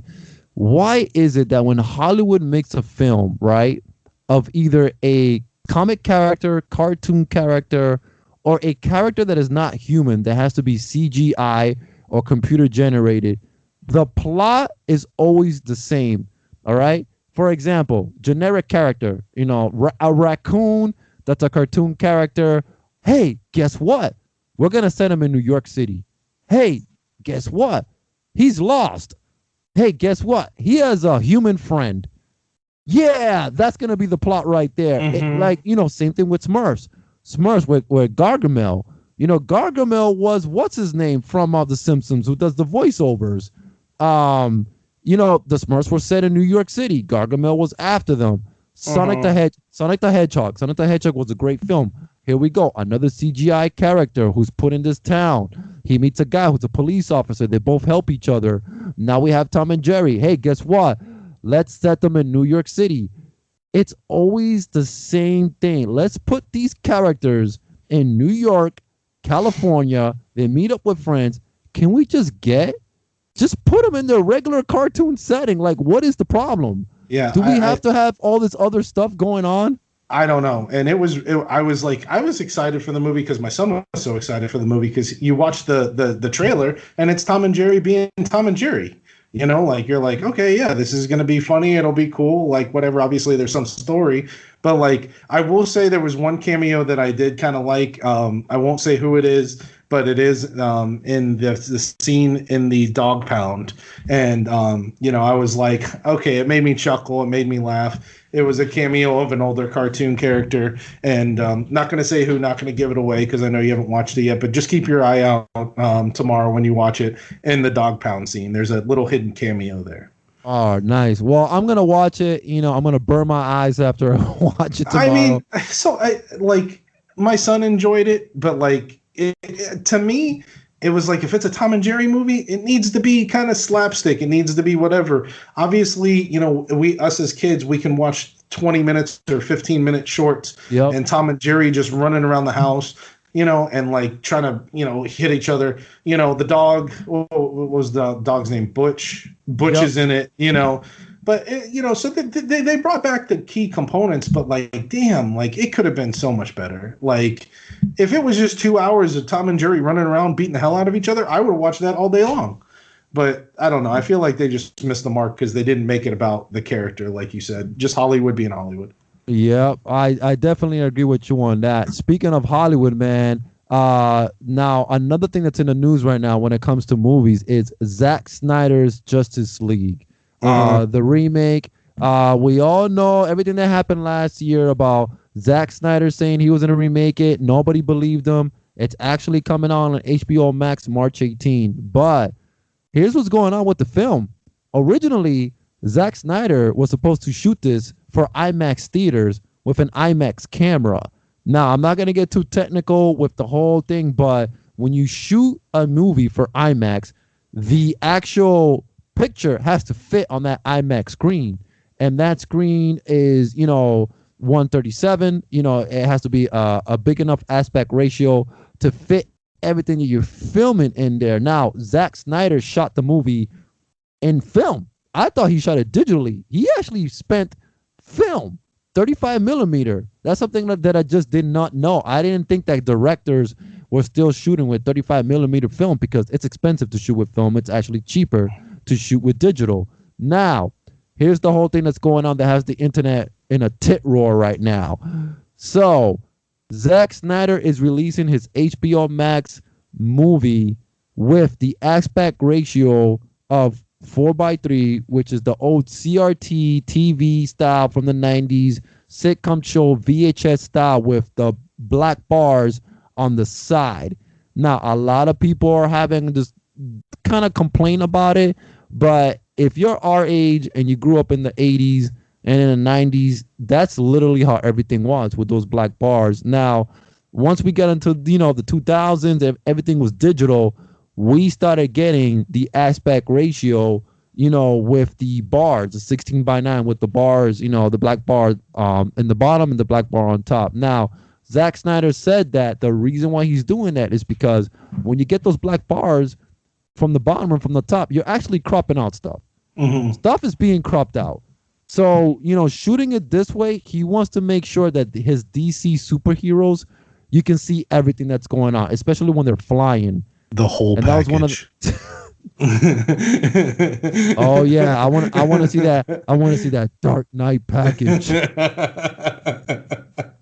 Oh yeah. But yeah, man. So that was the whole deal with that. And I don't know, Aaron, how do you feel about this, man? I enjoy movies. I enjoy movies for what they're worth, but I'm also big into nostalgia. So, you know, like if you're telling me that there's a chance that this is going to be released on VHS and I could pop it into my old VHS player and put it on CRT TV, hell, I think that's a brilliant marketing idea. You know, because like how many like of us 80s kids still have a VHS player in our house? I know my son has one in his room and he loves it because we go to Savers and he can get a movie for $1, you know, like or 50 cents or whatever it is. So like, you know, I think something like that is great. But, you know, I mean, I know that everybody's like, oh, it's got to be widescreen. I hate, like when widescreen first came out, I hated widescreen. All my DVDs were full screen. You know, that's how I preferred watching it. I didn't like the black bars. I didn't like the widescreen. Now anything you buy is widescreen. Widescreen, yeah. So, and I get that. And I understand he's trying to release this for IMAX. It was meant for IMAX. I don't know why the hell you would try to do it with IMAX with the pandemic, because nobody's going to the movies anyways. Cinemark's closing all of its locations. AMC's AMC, but you know what I mean? Like, I understand the idea and concept behind it. Now, we could look back at this, a year from now, 2 years from now, and then all of a sudden this is the new thing, because we all know that everything's cyclical, right? Right. Bell bottoms are back in, and, 90s tees are back. I'm just using that as examples, but everything comes back full circle. What's to say that Zack Snyder is kind of at the forefront of being like, you know what, this aspect ratio is going to make a comeback, and then people start filming in this aspect ratio, I mean, you're not wrong, Aaron. You're not wrong, because it just takes that one person to make something trendy again. Like you said, you got people still watching VHS stuff, and Zack Snyder making this aspect ratio 4:3, going back to that old school look. Like, I mean, honestly, I think it's cool. I don't have a problem with it, and it might start a trend. And just so everybody knows, there's going to be two versions of this film. There's going to be the one that's in color, and he's also doing one in black and white. Mm-hmm. All black and white. So, yeah, I'm excited. I'm going to watch it. I'm going to be honest with everybody listening right now. I've never seen the original cut of Justice League, because for all those that don't know, Zack Snyder was the one that started filming first. What ended up happening was, and it's pretty sad, he got a phone call that his daughter committed suicide. So he had to go take care of that. And when he left to go take care of that, Josh Whedon took over for filming. And what happened was, Josh Whedon changed everything that he did. So the whole movie, when it was over, it wasn't the vision that Zack Snyder wanted, because he had to leave in the middle of it, and then Josh Whedon took over. So I'm curious to see how this is gonna come out, and I know that every reviewer, every nerd, every pop culture person already wrote the review. The review is done already. Yeah, and I already know they're just gonna smash it in, because I have a feeling that either people are gonna love it or they're gonna hate it, because DC versus Marvel thing. There's always this whole DC versus Marvel. Well, I don't know. It just seems that DC just seems to drop the ball every time. Every time. And I'm not going to get into this, but like, with the exception of like the original like DC, like of course Batman, 1989 Batman, Michael Keaton Batman and Batman Returns were phenomenal. But they were directed by Tim Burton, who's really dark, who's really edgy, who's like I mean, that part where freaking Oswald Cobblepot bites that dude's nose off terrified me as a child. Terrified me. And he's like got the dude's blood in his, mouth and everything. But like, that's the villain that you need in a Batman movie. That's the villain that you need. And so like, and now, like watching some of the newer DC like stuff, it is so damn kid friendly. And it's like, okay, make it not kid friendly.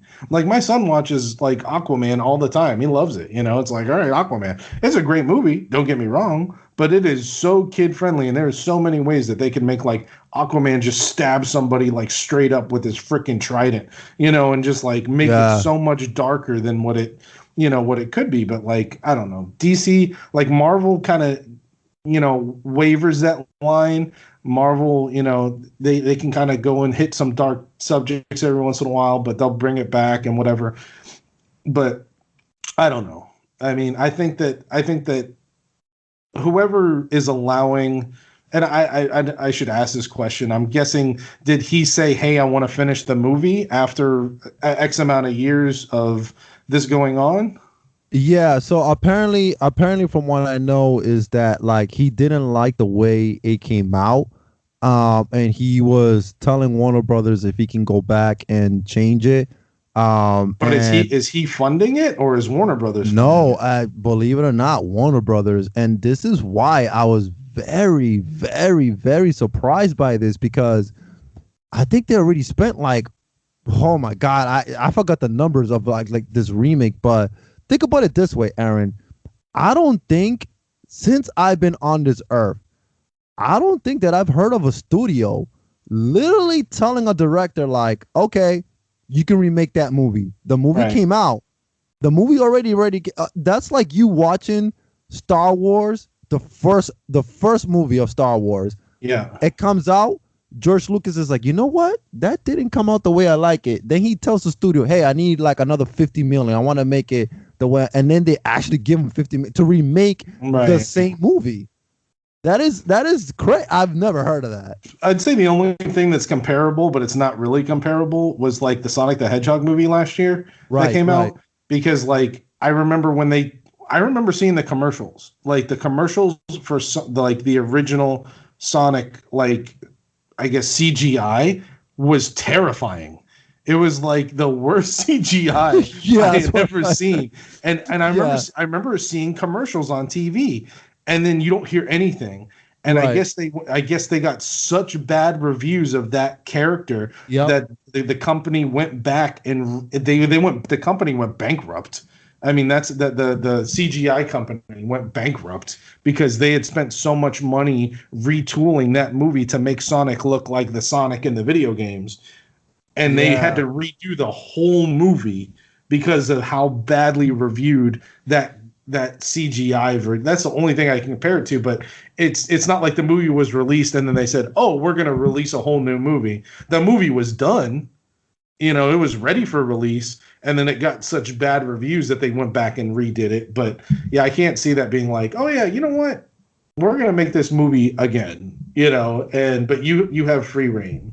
Yeah, it's just crazy, man. Like, hey, I'm going to watch it just like everybody else. Aaron, I'm sure you're going to watch it. It's 4 hours long. Now, here's I don't know if I'm going to watch it if it's 4 hours long. Yeah, it's 4 hours long. We're talking about Lord of the Rings extended edition. Oh my God. like oh my God. So, I think what I'm going to do is I might watch probably like an hour here, an hour the next day. I don't think I can sit down. Well, hold on, because I do binge watch like Netflix series, but like to sit down and we'll just watch a whole movie straight 4 hours. I don't know. I'm gonna try to do it. If not, I'm gonna do it in parts. Come on. Come on, Steve. So be a little wimp, man. Come on. I know you sat down and watched all 8 Harry Potter movies all at once. Actually, I did try to do that, but I did do the whole WandaVision series all in one hit. So shit. That came out tonight. Yes. WandaVision episode 8. Can't wait. I'm watching that tomorrow. But that's for another podcast. But anyways, we're about to finish up right here with our top 5. And speaking of remakes, right? That fed into it nicely. Remakes. Oh, there you go. What are we talking about? We're talking about. So I wanted to talk about the 5 TV shows, whether it's TV shows, cartoons, whatever, that would be if we could remake them today. Because everybody's coming out with like all these shows that came out. Animaniacs came back. Yeah. We've talked about the reboots that are Masters of the Universe reboot. All these reboots that are coming back. If we had our choice, what would our top 5 reboots be that we would choose to bring back? Ooh, man. So I am not gonna lie, Aaron. I was like thinking so hard because there's so much stuff I want to come back. But I want it to come back done well because a lot of the stuff that we had as kids that has come back. And I always got to keep in mind that listen, this is not being made for the mid 30 to early 40-year-old guy. This is made for a new generation. That's why with Teenage Mutant Ninja Turtles they changed the designs. He-Man they changed the designs. Thundercats they changed the designs. Voltron because they're trying to aim it for a new generation. And I get that, but sometimes it hits me in my heart a little bit where it makes me want to cry when I see my favorite stuff from back then just being changed, Well, do you remember, speaking of Ninja Turtles, I'm not meaning to cut you off, but do you remember that it was like after Ninja Turtles 3, they tried to make like another Ninja Turtles, but they didn't have the sculpts from Jim Henson, and it was the stuff that like nightmares were made of. That's right. They didn't have the sculpts. Yes. It was so freaky. So like you're like, oh, the stuff from my childhood to be made right, and they made that so wrong. Oh my God, I remember that. They didn't even have the sculpts. Yeah, and then they came out with that bad Ninja Turtles live action, the next mutation thing. Yeah. With Venus, the girl turtle. Yeah, the girl turtle. What is going on, man? Oh my God. Anyways, that's another rabbit hole we can get into. But yeah, so we're gonna get into these top 5 80s or 90s cartoons and TV shows that we would love to see a remake of. And Aaron, do you want to go first? Or you want me to go first? I'll let you go first. I think I went first last time we did this. All right. So this is an 80s cartoon. It's already out. They already done a remake and it's for kids. But I want this to be adult oriented. Put it on Netflix. I want to hear cursing. I want to see blood. I want to see this come back for us. The people, us in our mid 30s to early 40s that grew up with this, and that is Thundercats. Yeah. I want an adult oriented Thundercats. I mean, like, listen, there was some adult stuff in those cartoons in the 80s that just went through our heads because we didn't know. We were young back then, 8, 9, 7 years old. But like to see a Thundercats done right for Netflix, put it on Netflix, put it on HBO Max. But come on, man, I want to see those cats purr. All right. Well, are you talking about furries? Or are you talking about? I'm sure you could search Thundercats on a certain website, and you probably get some Chitara lookalike. Oh man! You're talking about Thundercats purring. Oh, that's good. Yeah, no, I, man, you know me, I'm a huge Thundercats fan. I think if they had, freaking Mum Rock coming out and just like freaking slicing, dicing, like almost like a Ninja Scroll anime back in like, the early 90s, I think if they made it that sort of like adult anime style, I think it'd be freaking fantastic. Oh, amazing. Yeah. My top 5, I think if they did it right, I think it would be really popular. My first one. I feel like we need like an intro, like top 5. Yeah, we do need an intro. I'm gonna work on that. Is Darkwing Duck. Ooh.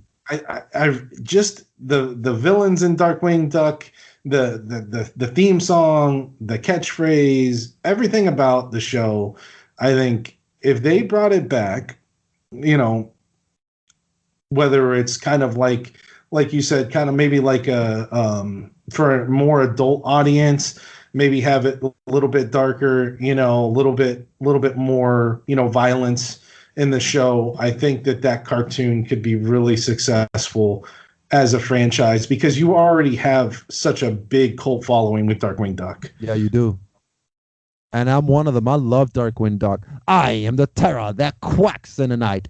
I am the evil dean that takes your students away. I am. And I used to love that show because Gosling was always the one solving all the cases for him. Yeah. Like he was just a buffoon. Like he didn't know what he was doing. Inspector Gadget and Penny. Penny solved the cases all the time. Right. And Inspector Gadget just kind of fumbled into it. Yeah, and I think what is it? Super 7's doing a Darkwing Duck figure, by the way. Yeah. So yeah, but anyways, yeah. Oh man, that's awesome to see a Darkwing Duck coming back, but more adult oriented. That would be amazing. So I have for my number 4, that is Voltron. Now, here's the thing. Yes, we have a Voltron already remake on Netflix. It's a good show. Don't get me wrong. I've seen it. It's a good show. But I want the original Voltron. I mean, the original show was really grimy, really, really adult oriented. It was an anime. It was Go Lion. They rechanged it. There was a lot of things they had to cut out from the Japanese version when they brought it to America. A lot of things that they couldn't show here on TV. But if we get a nice Voltron, with that Castlevania anime style, the Castlevania show that's on Netflix right now, something that looks like that, very adult oriented, I think that would be amazing for a Voltron show, man. And, just to see the lions combine and, maybe like a little S word here or F word there or whatever, man. Just like something that's gonna like come cater to us, man. I think Voltron will be amazing.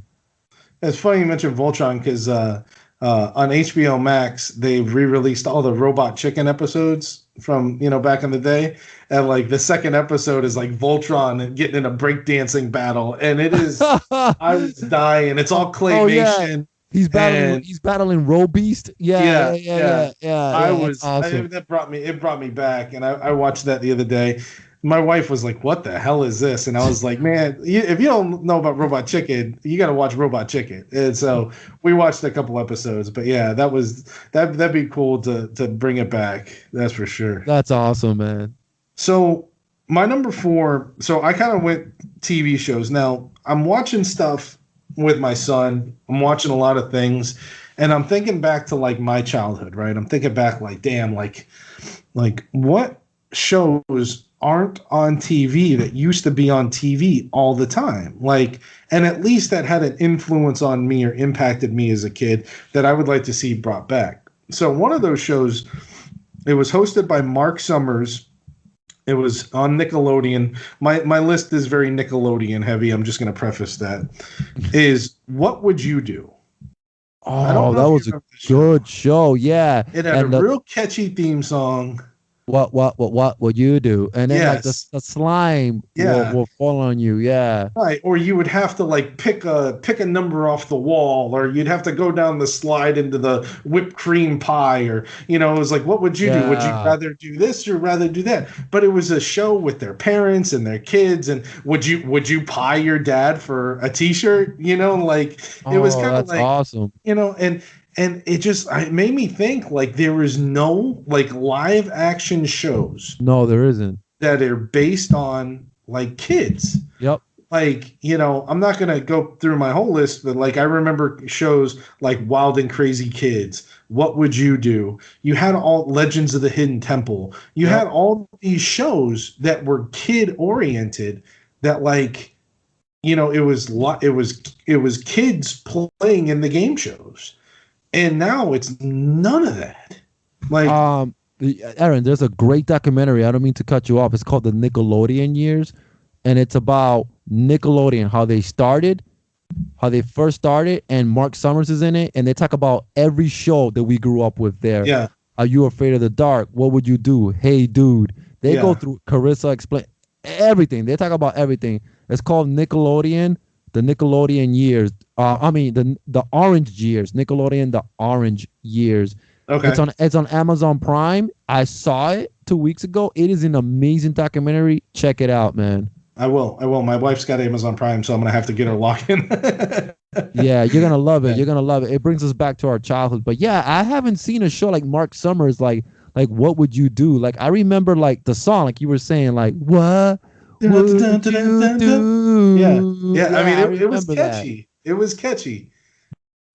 Like we need something like that because nowadays kids are not growing up with like. It's funny, man, because we grew up with so many things that it was like having fun and obstacle courses and going outside and playing with your friends. Where I understand times have changed and kids are playing more video games and staying indoors, but like technology. But man, that was a good show. What Would You Do? That's an Yeah. awesome one for your number 4. I love that, man. Okay, so for my number 3, Aaron, we both grew up with the show. You started collecting for the show. As a matter of fact, last podcast, you picked up something from the show. WMAC Masters. Yes. Now, here's the thing. This is my number 3 because I grew up watching martial arts, Jackie Chan movies. I was big into martial arts. I did Taekwondo, did capoeira, still do it till this day. And I love martial arts. And, watching WMAC Masters as a kid, I'm like, oh my God. I mean, think about it, Aaron. Like, martial arts for us back then, that's how they got us boys. Teenage Mutant Ninja Turtles, they're ninjas. WMAC Masters, they do martial arts. Mhm. Samurai Pizza Cats, they're samurais. They're like pizza and they're cats. Mhm. Surf ninjas. Like what? 3 ninjas. Three ninjas. Yeah.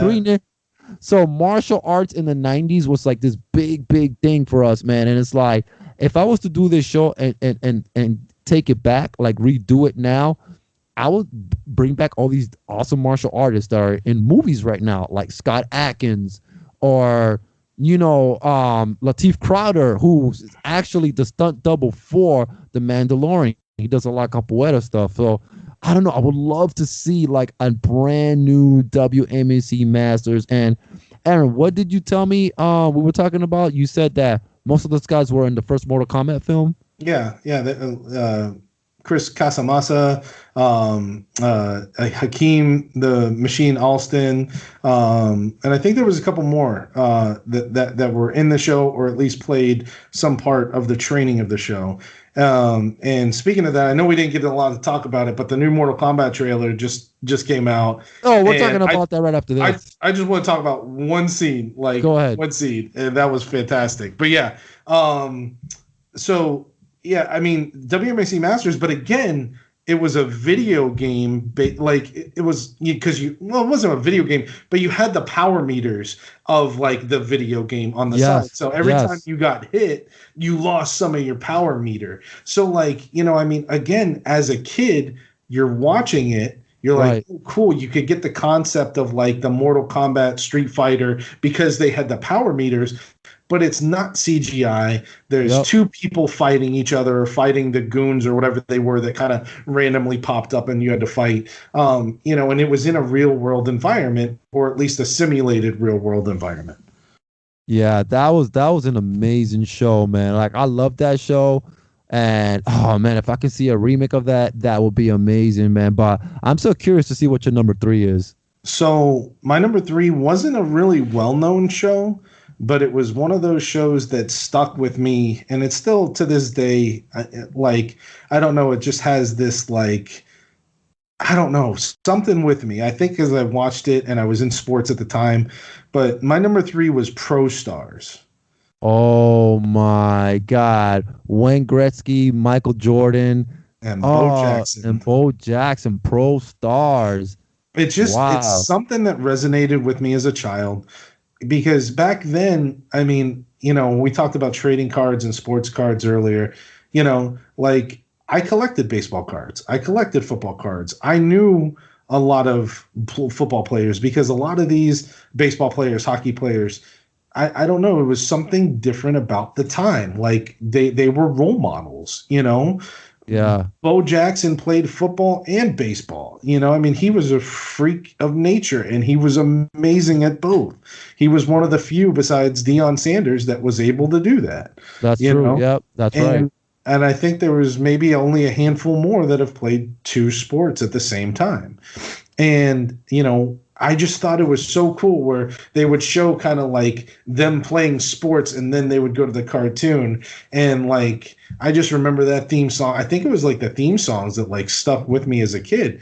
And I think if they remade that today, like let's say you took like LeBron, because obviously he's in the new Space Jam movie, you took like your LeBron and maybe your Mike Trout and, I'm trying to think of like the number 1 hockey player right now, Boston Bruins Lucic, I don't know. But like if you took people of like this high caliber and like put them into like a cartoon, again, you have kids looking up to something. You have role models, and they would always finish with like that damn PSA because that was like the number 1 thing in the 80s and 90s. You had to finish the episode with a PSA, but like when it's actually real people talking and not like G.I. Joes, like I don't know, it had that different impact.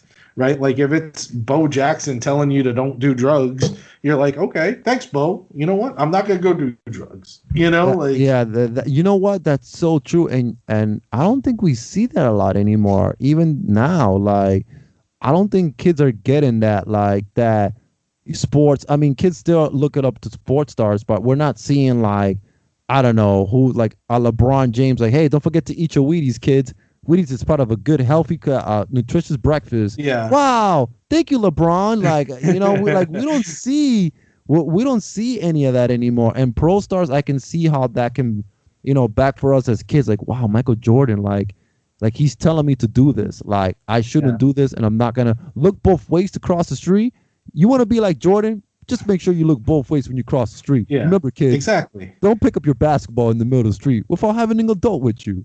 But they also had some cool shit though too. Like I remember like Wayne Gretzky had like the hockey puck that was like exploded, like he shot it into a wall. Bo Jackson had like the super baseball bat that like was like a pole vault and then could like, and then Michael Jordan had his shoes that could fly, and I was just like, I don't know. It's just, it was a different concept. It wasn't popular. I mean, it was popular, but I mean, like it didn't like go like season after season after season.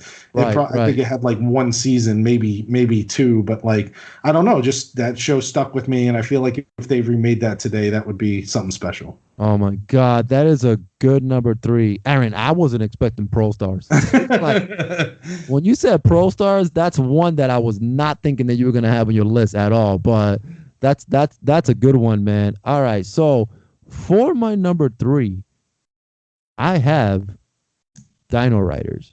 Nice. And okay, here's the thing. So Dino Riders, I think, would be an amazing show if it was redone. I mean, think about, all right, let's just think about this. Oh, I'm sorry. That is my I mean my number 2. We just said our number 3. 2. So my number 2, I apologize to all the listeners. So my number 2 is Dino Riders. So if you have not seen Dino Riders, look it up on YouTube. It was like these dinosaurs with like machine guns and all this armor, and like the humans had to go against these aliens, and it was just amazing, man. And like those toys are super, super expensive, especially on eBay. You're trying to get a complete T-Rex. Oh man, you better dish out like $1,400 or a little bit more than that, because they are expensive. Now, it's Jurassic Park mixed with Rambo, and that's all I gotta say. Jurassic Park mixed with Rambo, man. And like, if they were to do Dino Riders again, straight action, that would be amazing. So yes, my number 2 is Dino Riders. Nice. Yeah, that's definitely, like, if they remade that today and actually like put more time and more effort into it, I think that would take off, because I mean the Jurassic Park franchise has gone crazy, and I don't know if you've seen the Jurassic Park Camp Cretaceous on Netflix. No, I haven't started that yet, actually. How is that? It's phenomenal. It's one of the best animated stuff I've seen in a while, and both my wife and my son love it. I mean, we caught up on season 2. We finished season 2 this past, let's say, 2 weeks ago, and my son's like, "When's the next episode?" And I was like, "You got to wait till season 3." He's like, "Well, when's that?" I was like, "I don't know." He's like, "What do you mean?" And I was like, "Now you know what we went through as kids." I know, right? Now you know. Now you know what's going on, man. Like, we have to wait. It's called waiting. Yeah, because it's not this instant gratification, So it was definitely an interesting moment for a parent. So my number 2, it's 2 shows, but they're the same concept. Okay. All right. So again, I'm going back to live action, right? Nick Arcade / Video Power, because it was the same concept. Yes. Right. So Nick Arcade and Video Power, for those of you who don't know, were these game shows that, so Nick Arcade was more, you had to have like some knowledge, and you would play some video games like arcade style, but then you would play like video games as like CGI, like almost like with a green screen, where you had to jump and duck, and like you would collide with different things. It was almost like the first virtual reality where you're not actually putting on a headset, but you're actually trying to play a game. Right. And then Video Power was more of a quiz type show. But the best thing about Video Power, so I don't know why they you got these like pizza points, and it was from like Ninja Turtles and stuff. It was weird, but you wore like these like catcher's outfit, and I remember the host of the show would stick these pizza points on you, and with like Velcro. And so at the end of the show, though, you got to run through like a KB Toys for like 30 seconds, and you would stick as much crap as you could to your body because they all had Velcros on it. And then you had to go down the slide, and whatever you stuck to your body, I mean, you're sticking like Batman, Ninja Turtles, like all these video games, whatever you stuck to yourself and went down the slide, that's what you wanted at the end of the show. Ah, I remember that show, man. Oh, that's a classic, Aaron. Video Power Nick Arcade. You know what? They can actually do that right now. They could. They could do that easily right now. With kids playing video games, I mean, and the technology that's out there, if they brought back Nick Arcade, and again, it's a live show, there's no freaking cartoons, it's kids, and I think that was the big thing, where we're kids and we're watching other kids compete on these TV shows. Right, and it's video games, the stuff that we're doing. Like I wanted to go on that show, so Nick Arcade, I was like, like these kids were like sucking, they couldn't duck, they couldn't hit it. I was like, I could do that. I want to go on the show. My favorite is when the host was like, so where you want to move Bobby? I want to move him to the left. Bobby's moving left. Dum dum dum dum dum dum dum dum. Yeah. Who was the host? Oh man, I forgot the name of the host from that show, man. But he was a classic, man. I think he's done other things besides hosting. Yeah. But oh my God, host of Nick Arcade. Who was it? Phil Moore. Phil Moore. Yes. Yeah, he's actually on my Instagram. I follow him actually. Yeah, man. I think he has like a YouTube channel now. Yeah, like a pop culture YouTube channel. So he had the best, like, oh yeah, all right, we're gonna do this. You know. Oh my God. Oh, Nick Arcade and Video Power, Aaron. That is a really good number 2, man. So here's my number 1, because I freaking love the toys. As much as I love Turtles, this is a toy line that I love from Kenner so much, and that is Mask. Yes. Mask, I think, is one of my top favorite toy lines because you have G.I. Joe mixed with Transformers. And it's like these transforming cars that fly. If you guys have not seen Mask, you know what? Don't even watch the first episode. Just listen to the intro music. That intro is amazing and tells you everything of that show. Now, I don't care whether it's live action or animated. A live action will be amazing, though, if they can pull that off. But an animated Mask TV show now set here, it would be amazing. Mask for me is my number 1. And again, like to have like somebody playing Matt Tracker, seeing a Thunderhawk fly, Vanessa Warfield's like vehicle, just seeing like the Thunder Tank, like just everything. I mean, Thunder Tank. I just said that's. I'm sorry. That's Thundercats. Everybody You're still thinking about the purr. Everybody's like, Steve, you're not a true nerd. You just mentioned something that's not Mask related.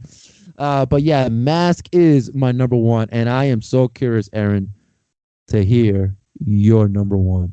I want to talk about Mask though. If they could do a live action Mask and actually have, like, the one thing that comes to mind is like the DeLorean with those, the Yes. doors that open up. Yes. If they had Matt Tracker's vehicle that open up like that and then just freaking, Oh my God. I mean, Oh my God. I think just having, like, because I mean, Mask wasn't about the people, it was about the vehicles, because the vehicles were, the coolest part of that show. And, but yeah, if you could do a live action of that, or like having the Rhino convert into the freaking missile silo, or, whatever. That would be. Go listen to our podcast on Mask. Yes. That was like one of our first podcasts. Yes, listen to the Mask episode on the Toy Owl playlist. So my number 1, again, there's a very Nickelodeon heavy theme. Started actually watching this on YouTube with my son. I wish that I could find it on DVD or something, just because it was so iconic, and I just it brings me back. It brought back good memories, and Nickelodeon Guts. Oh, Guts. Dun, dun, dun, dun, dun, dun, dun, dun, dun, dun. Guts.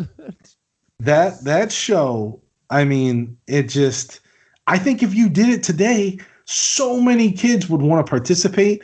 So many kids would want to be a part of it, because it was, I don't know. I mean, from the stupid Nerf bow and arrow that you had to stick to a target, to paddling in the rapids, to climbing the aggro crag.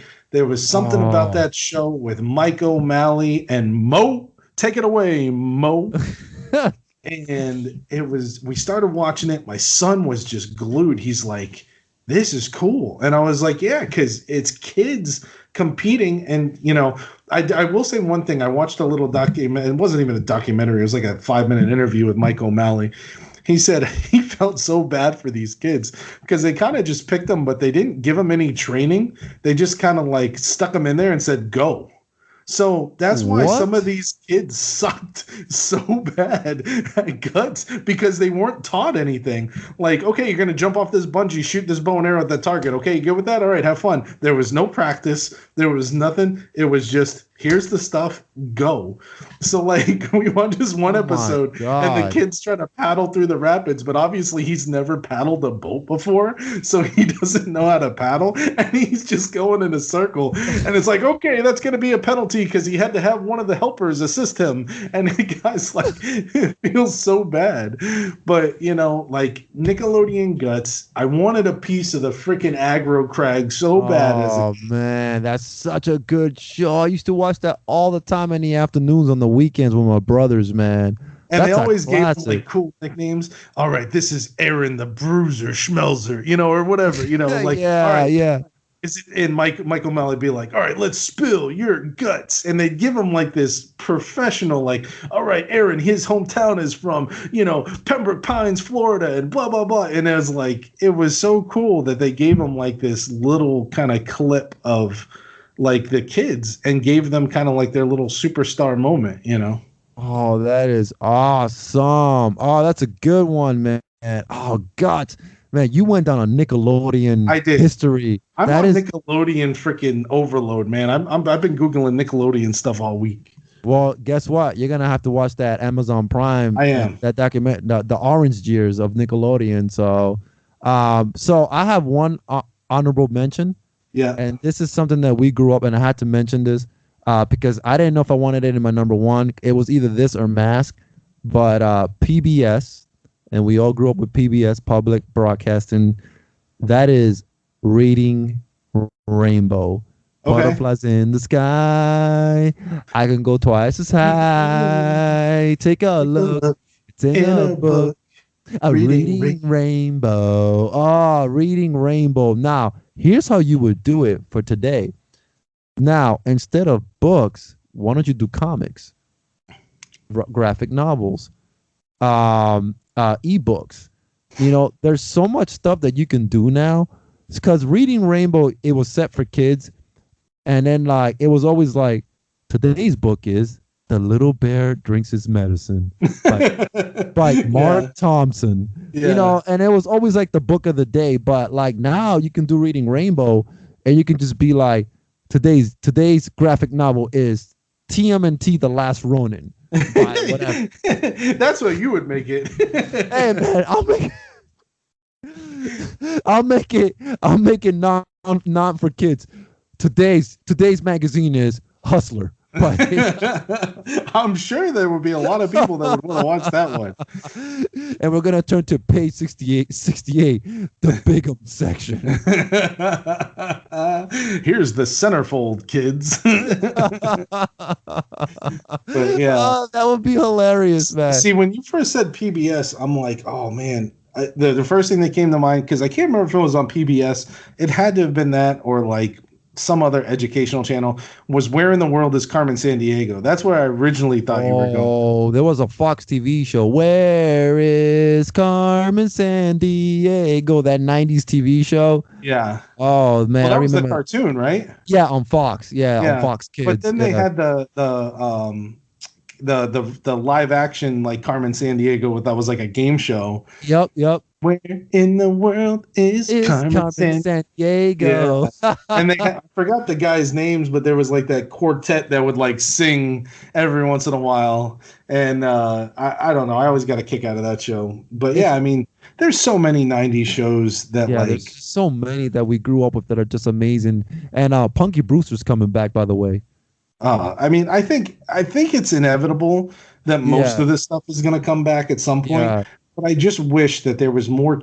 I mean, having my son who just turned 6, like I wish there was more kid-oriented shows that showed kids doing stuff like we had when we were growing up.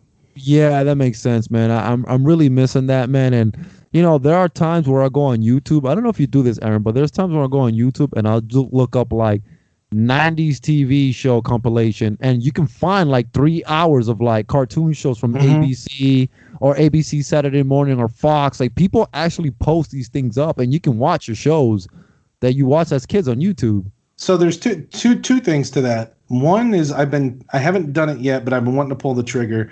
Just buying old like VHSs, like not ones that were produced, but like blank VHSs that people recorded shows of, and kind of like their own little compilations of stuff.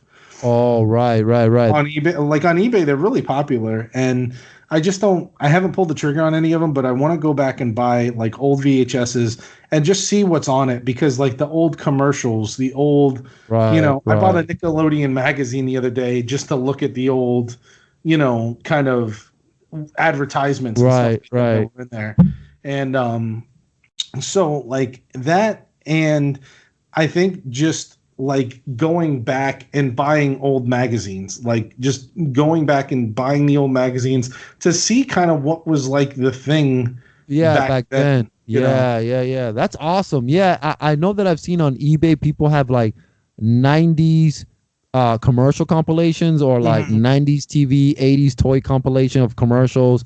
Right. So yeah, I've seen that, man. But that's awesome, man. Yeah, I'm gonna have to take a look into that too, because I'm always watching them on YouTube. Like I'll be like an hour just watching 80s toy commercials for like an hour on YouTube, and I'm like, wow. But it makes me happy. I don't know, it just makes me happy seeing it. I'm just like, damn, this is awesome, Well, because it brings you back. Like I went down a Family Matters kind of rabbit hole the other day, and I watched the reunion, which was really good. If you haven't watched the Family Matters reunion, I gotta watch that. No, it's on YouTube. It was free. Like it was a couple years ago, but like you just find out a lot about the show, and like, kind of like, not really a spoiler, but something that I didn't know, Urkel wasn't even part of the show originally. I didn't even know that. So they talked about it in the reunion. Yeah. He was I guess back then you had to get a live audience to come view the show. And it was kind of like they were just pitching it, so nobody was really like, do I really want to go see a show about this kind of, this premise right now? Because there's so many Step by Step. You had all these other shows, right? You had, kind of that family household, sitcom. So they couldn't get people to fill the seats. So they brought like a fraternity in to fill the seats. And I guess every time Steve's character spoke or did something, the fraternity was like, Steve, Steve, Steve, Steve. And it was like, okay, well, what's going on? And the producers kind of took that as like oh shit, he was only scripted for the first episode. And then they re-signed his contract after that pilot, and then Urkel became a part of the show. So having the university people, the varsity people there, when they saw that character come out, they just went crazy. It's funny because you're right, Aaron. Back then, things were filmed with a live TV audience, and nowadays, stuff is just filmed on a studio set, and you don't even have studio. They'll add a laugh track. Yeah, everything's a laugh track. Where back then it was filmed live in front of a studio. I think Saturday Night Live still does that, of course. I can't really think of too many shows now that are filmed, because remember, every time we used to watch a show back then, it would tell you like Family Matters was filmed live in front of a studio audience. But like, you don't get that anymore. Wow, how much things have changed, man. Well, you also got to remember too, like a lot of those shows, like Universal Studios Hollywood, before it was a theme park, was a studio, and they had studios. Right. Universal Studios Orlando, that's where WMAC Masters was filmed. That's right. So they filmed it in kind of this theme park, but it was a studio. And now, like when you think of Universal Studios, you just think of the theme park. Right. Right. Man, that's awesome, man. Man, we just went down a whole rabbit hole. I Right know. now, man. Family Pushing Matters. 2 hours and what, 10 minutes? 2 hours and 10 minutes, man. Well, we did have to catch up for those listening who have stuck with us for these 2 hours because we didn't have a podcast show last time, and there was just so much going on the news, toys, movies, TV shows, and we're gonna leave off with the Mortal Kombat trailer. It's gonna be our last thing we talk about before we sign off. And oh my god, fatality, finishing, babality, friendship, animality, all that stuff. I went crazy when I saw this trailer. Aaron, what were you thinking? I was thinking the same thing. I was loving every second of it. Interesting to see. Well, it was Sub-Zero fighting Scorpion, though, right? Yes. That was the only interesting thing to me. Like, I'm like, why are they fighting each other? Because technically they should be fighting for the same realm. And that was like the one thing that didn't make sense in the trailer. Right. But the first part where Sub-Zero freezes, I think it was Jax. Jax. And he rips his freaking arms off, and I'm like, oh my god. Yeah. So here's the plot, because the actual director of the film got interviewed. So Sub-Zero, the whole plot, and he even said it. This is a Sub-Zero movie, by the way. This is all geared towards Sub-Zero. So Shang Tsung knows that there's a Mortal Kombat happening, right? Yeah. They already know who's going to win. They know who's the winner of this Mortal Kombat. Shang Tsung sends Sub-Zero to kill every single person from Earthrealm that's entering Mortal Kombat. Okay. Now, they don't know which one of the Earthrealm fighters. Is it Jax? Is it Sonya? Is it Kano? Is it that new kid? So Sub-Zero gets sent back. That's why we see Sub-Zero break Jax's arms, because his mission, he's like a Terminator. Okay. His mission is to stop the Earthrealm people from coming into the tournament, because they already know that one of them is going to win and they have to stop them. Yeah. So okay. the director said that this is a very, very heavily geared Sub-Zero movie. Yeah. This is why. And that's what I noticed in the trailer. And like the second scene where he like makes the spear, cuts the guy, and then freezes the blood. Yeah. I freaking lost it. Man. And this is why in the beginning of the trailer, you hear Sonya say, "We have to find this terrorist. He's been whatever." Right. They're trying to find Sub-Zero. Yeah. They don't know who this guy is, but he's going around killing all these people. So he's working for Shang Tsung. But man, when I saw Shao Kahn's throne, yeah, and then when I saw Goro in the trailer, I freaking lost it, man. So I don't know how accurate this is, but I heard kind of like, you remember in the Star Wars where like where, you know, Rey touches the lightsaber and everybody was analyzing whose voice she hears, right, like when she touched the lightsaber.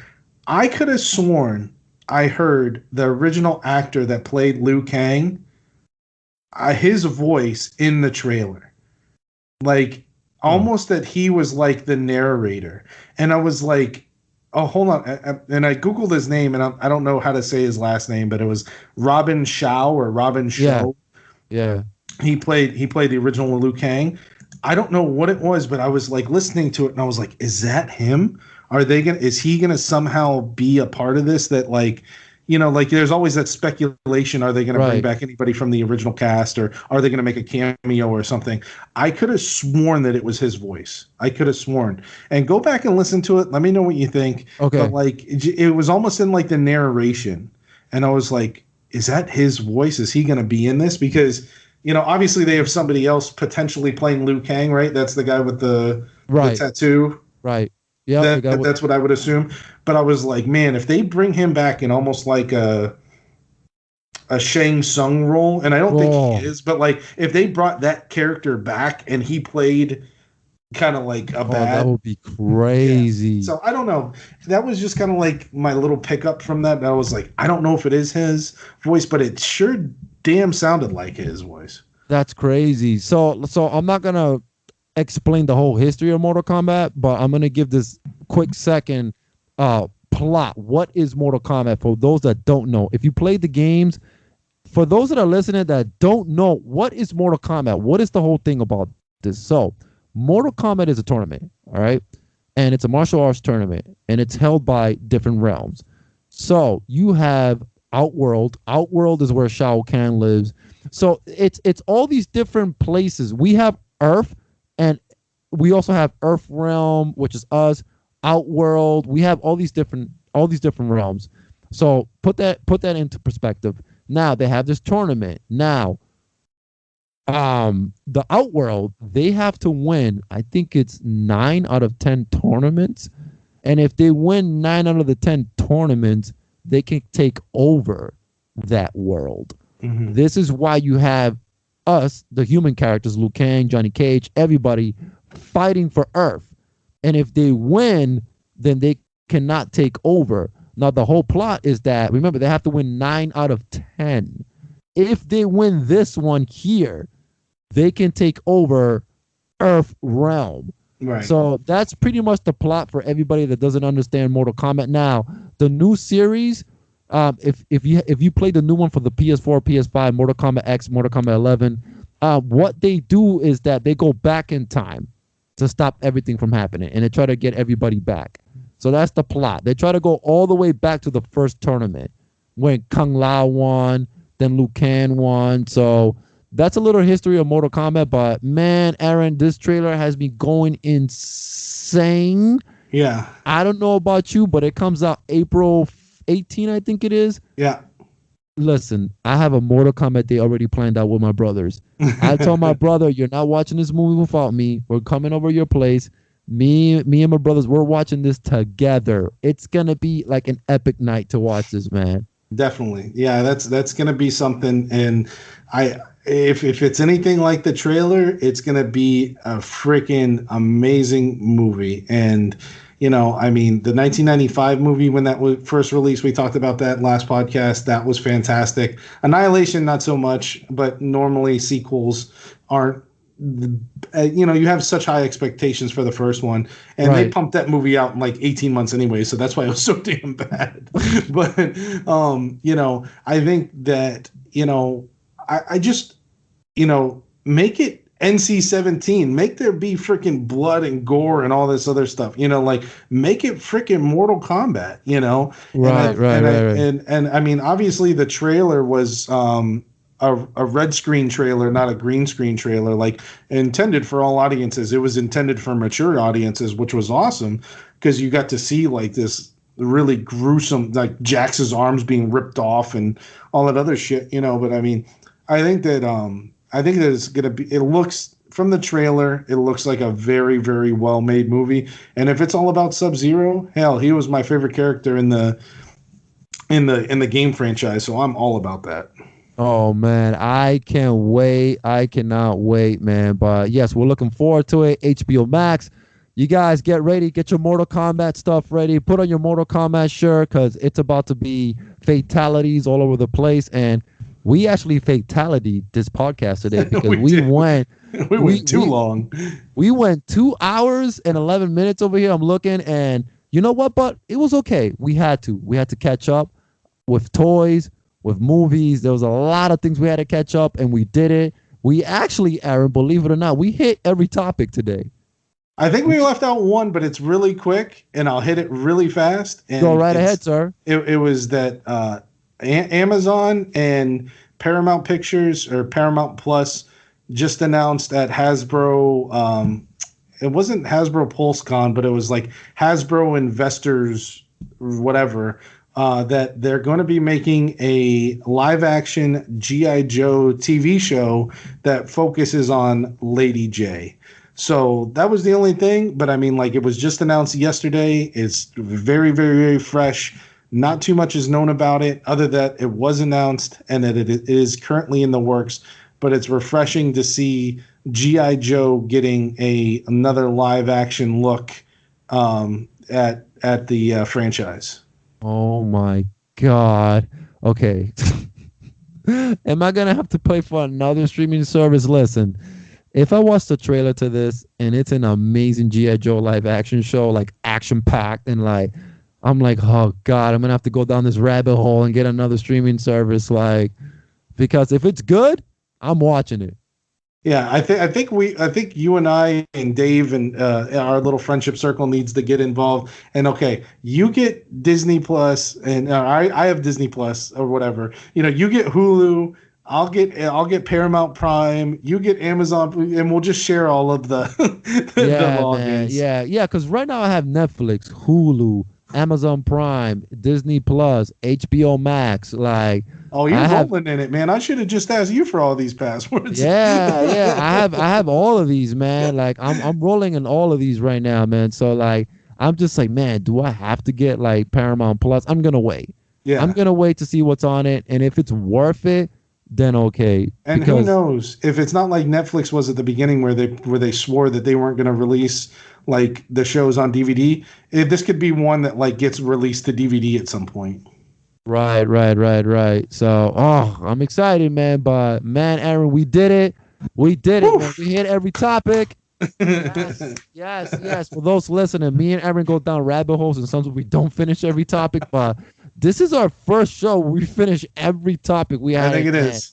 The first one ever, man. And I am happy about that. It's an accomplishment for us. We're almost reaching a year of this show coming up soon in the summertime. A year has gone by. And I'm going to do something special for that episode. We're going to have to do something for that year episode. But He's going to make everybody purr. But hey, follow us on YouTube. That's Zero Box Prize Podcast. Check us out there. Also check us out on anchor.fm at Zero Box Prize Podcast. Follow us on Instagram at Zero Box Prize Podcast. Also on Facebook, that's Zero Box Prize Podcast. And man, Aaron, thank you again for being my awesome host. I'm sweating over here. It's been a good it's been a good show. I cannot wait to finally get together again and get out of this house. But it's been an amazing show. I think you're right. This has been the first show that we hit every topic. So it's a little lengthy, but you know what? I'm damn proud of this one because we didn't miss anything this time. No, we did not. And with that, don't miss us out next time, and we will see you on the next Zero Box Prize Podcast. Boom.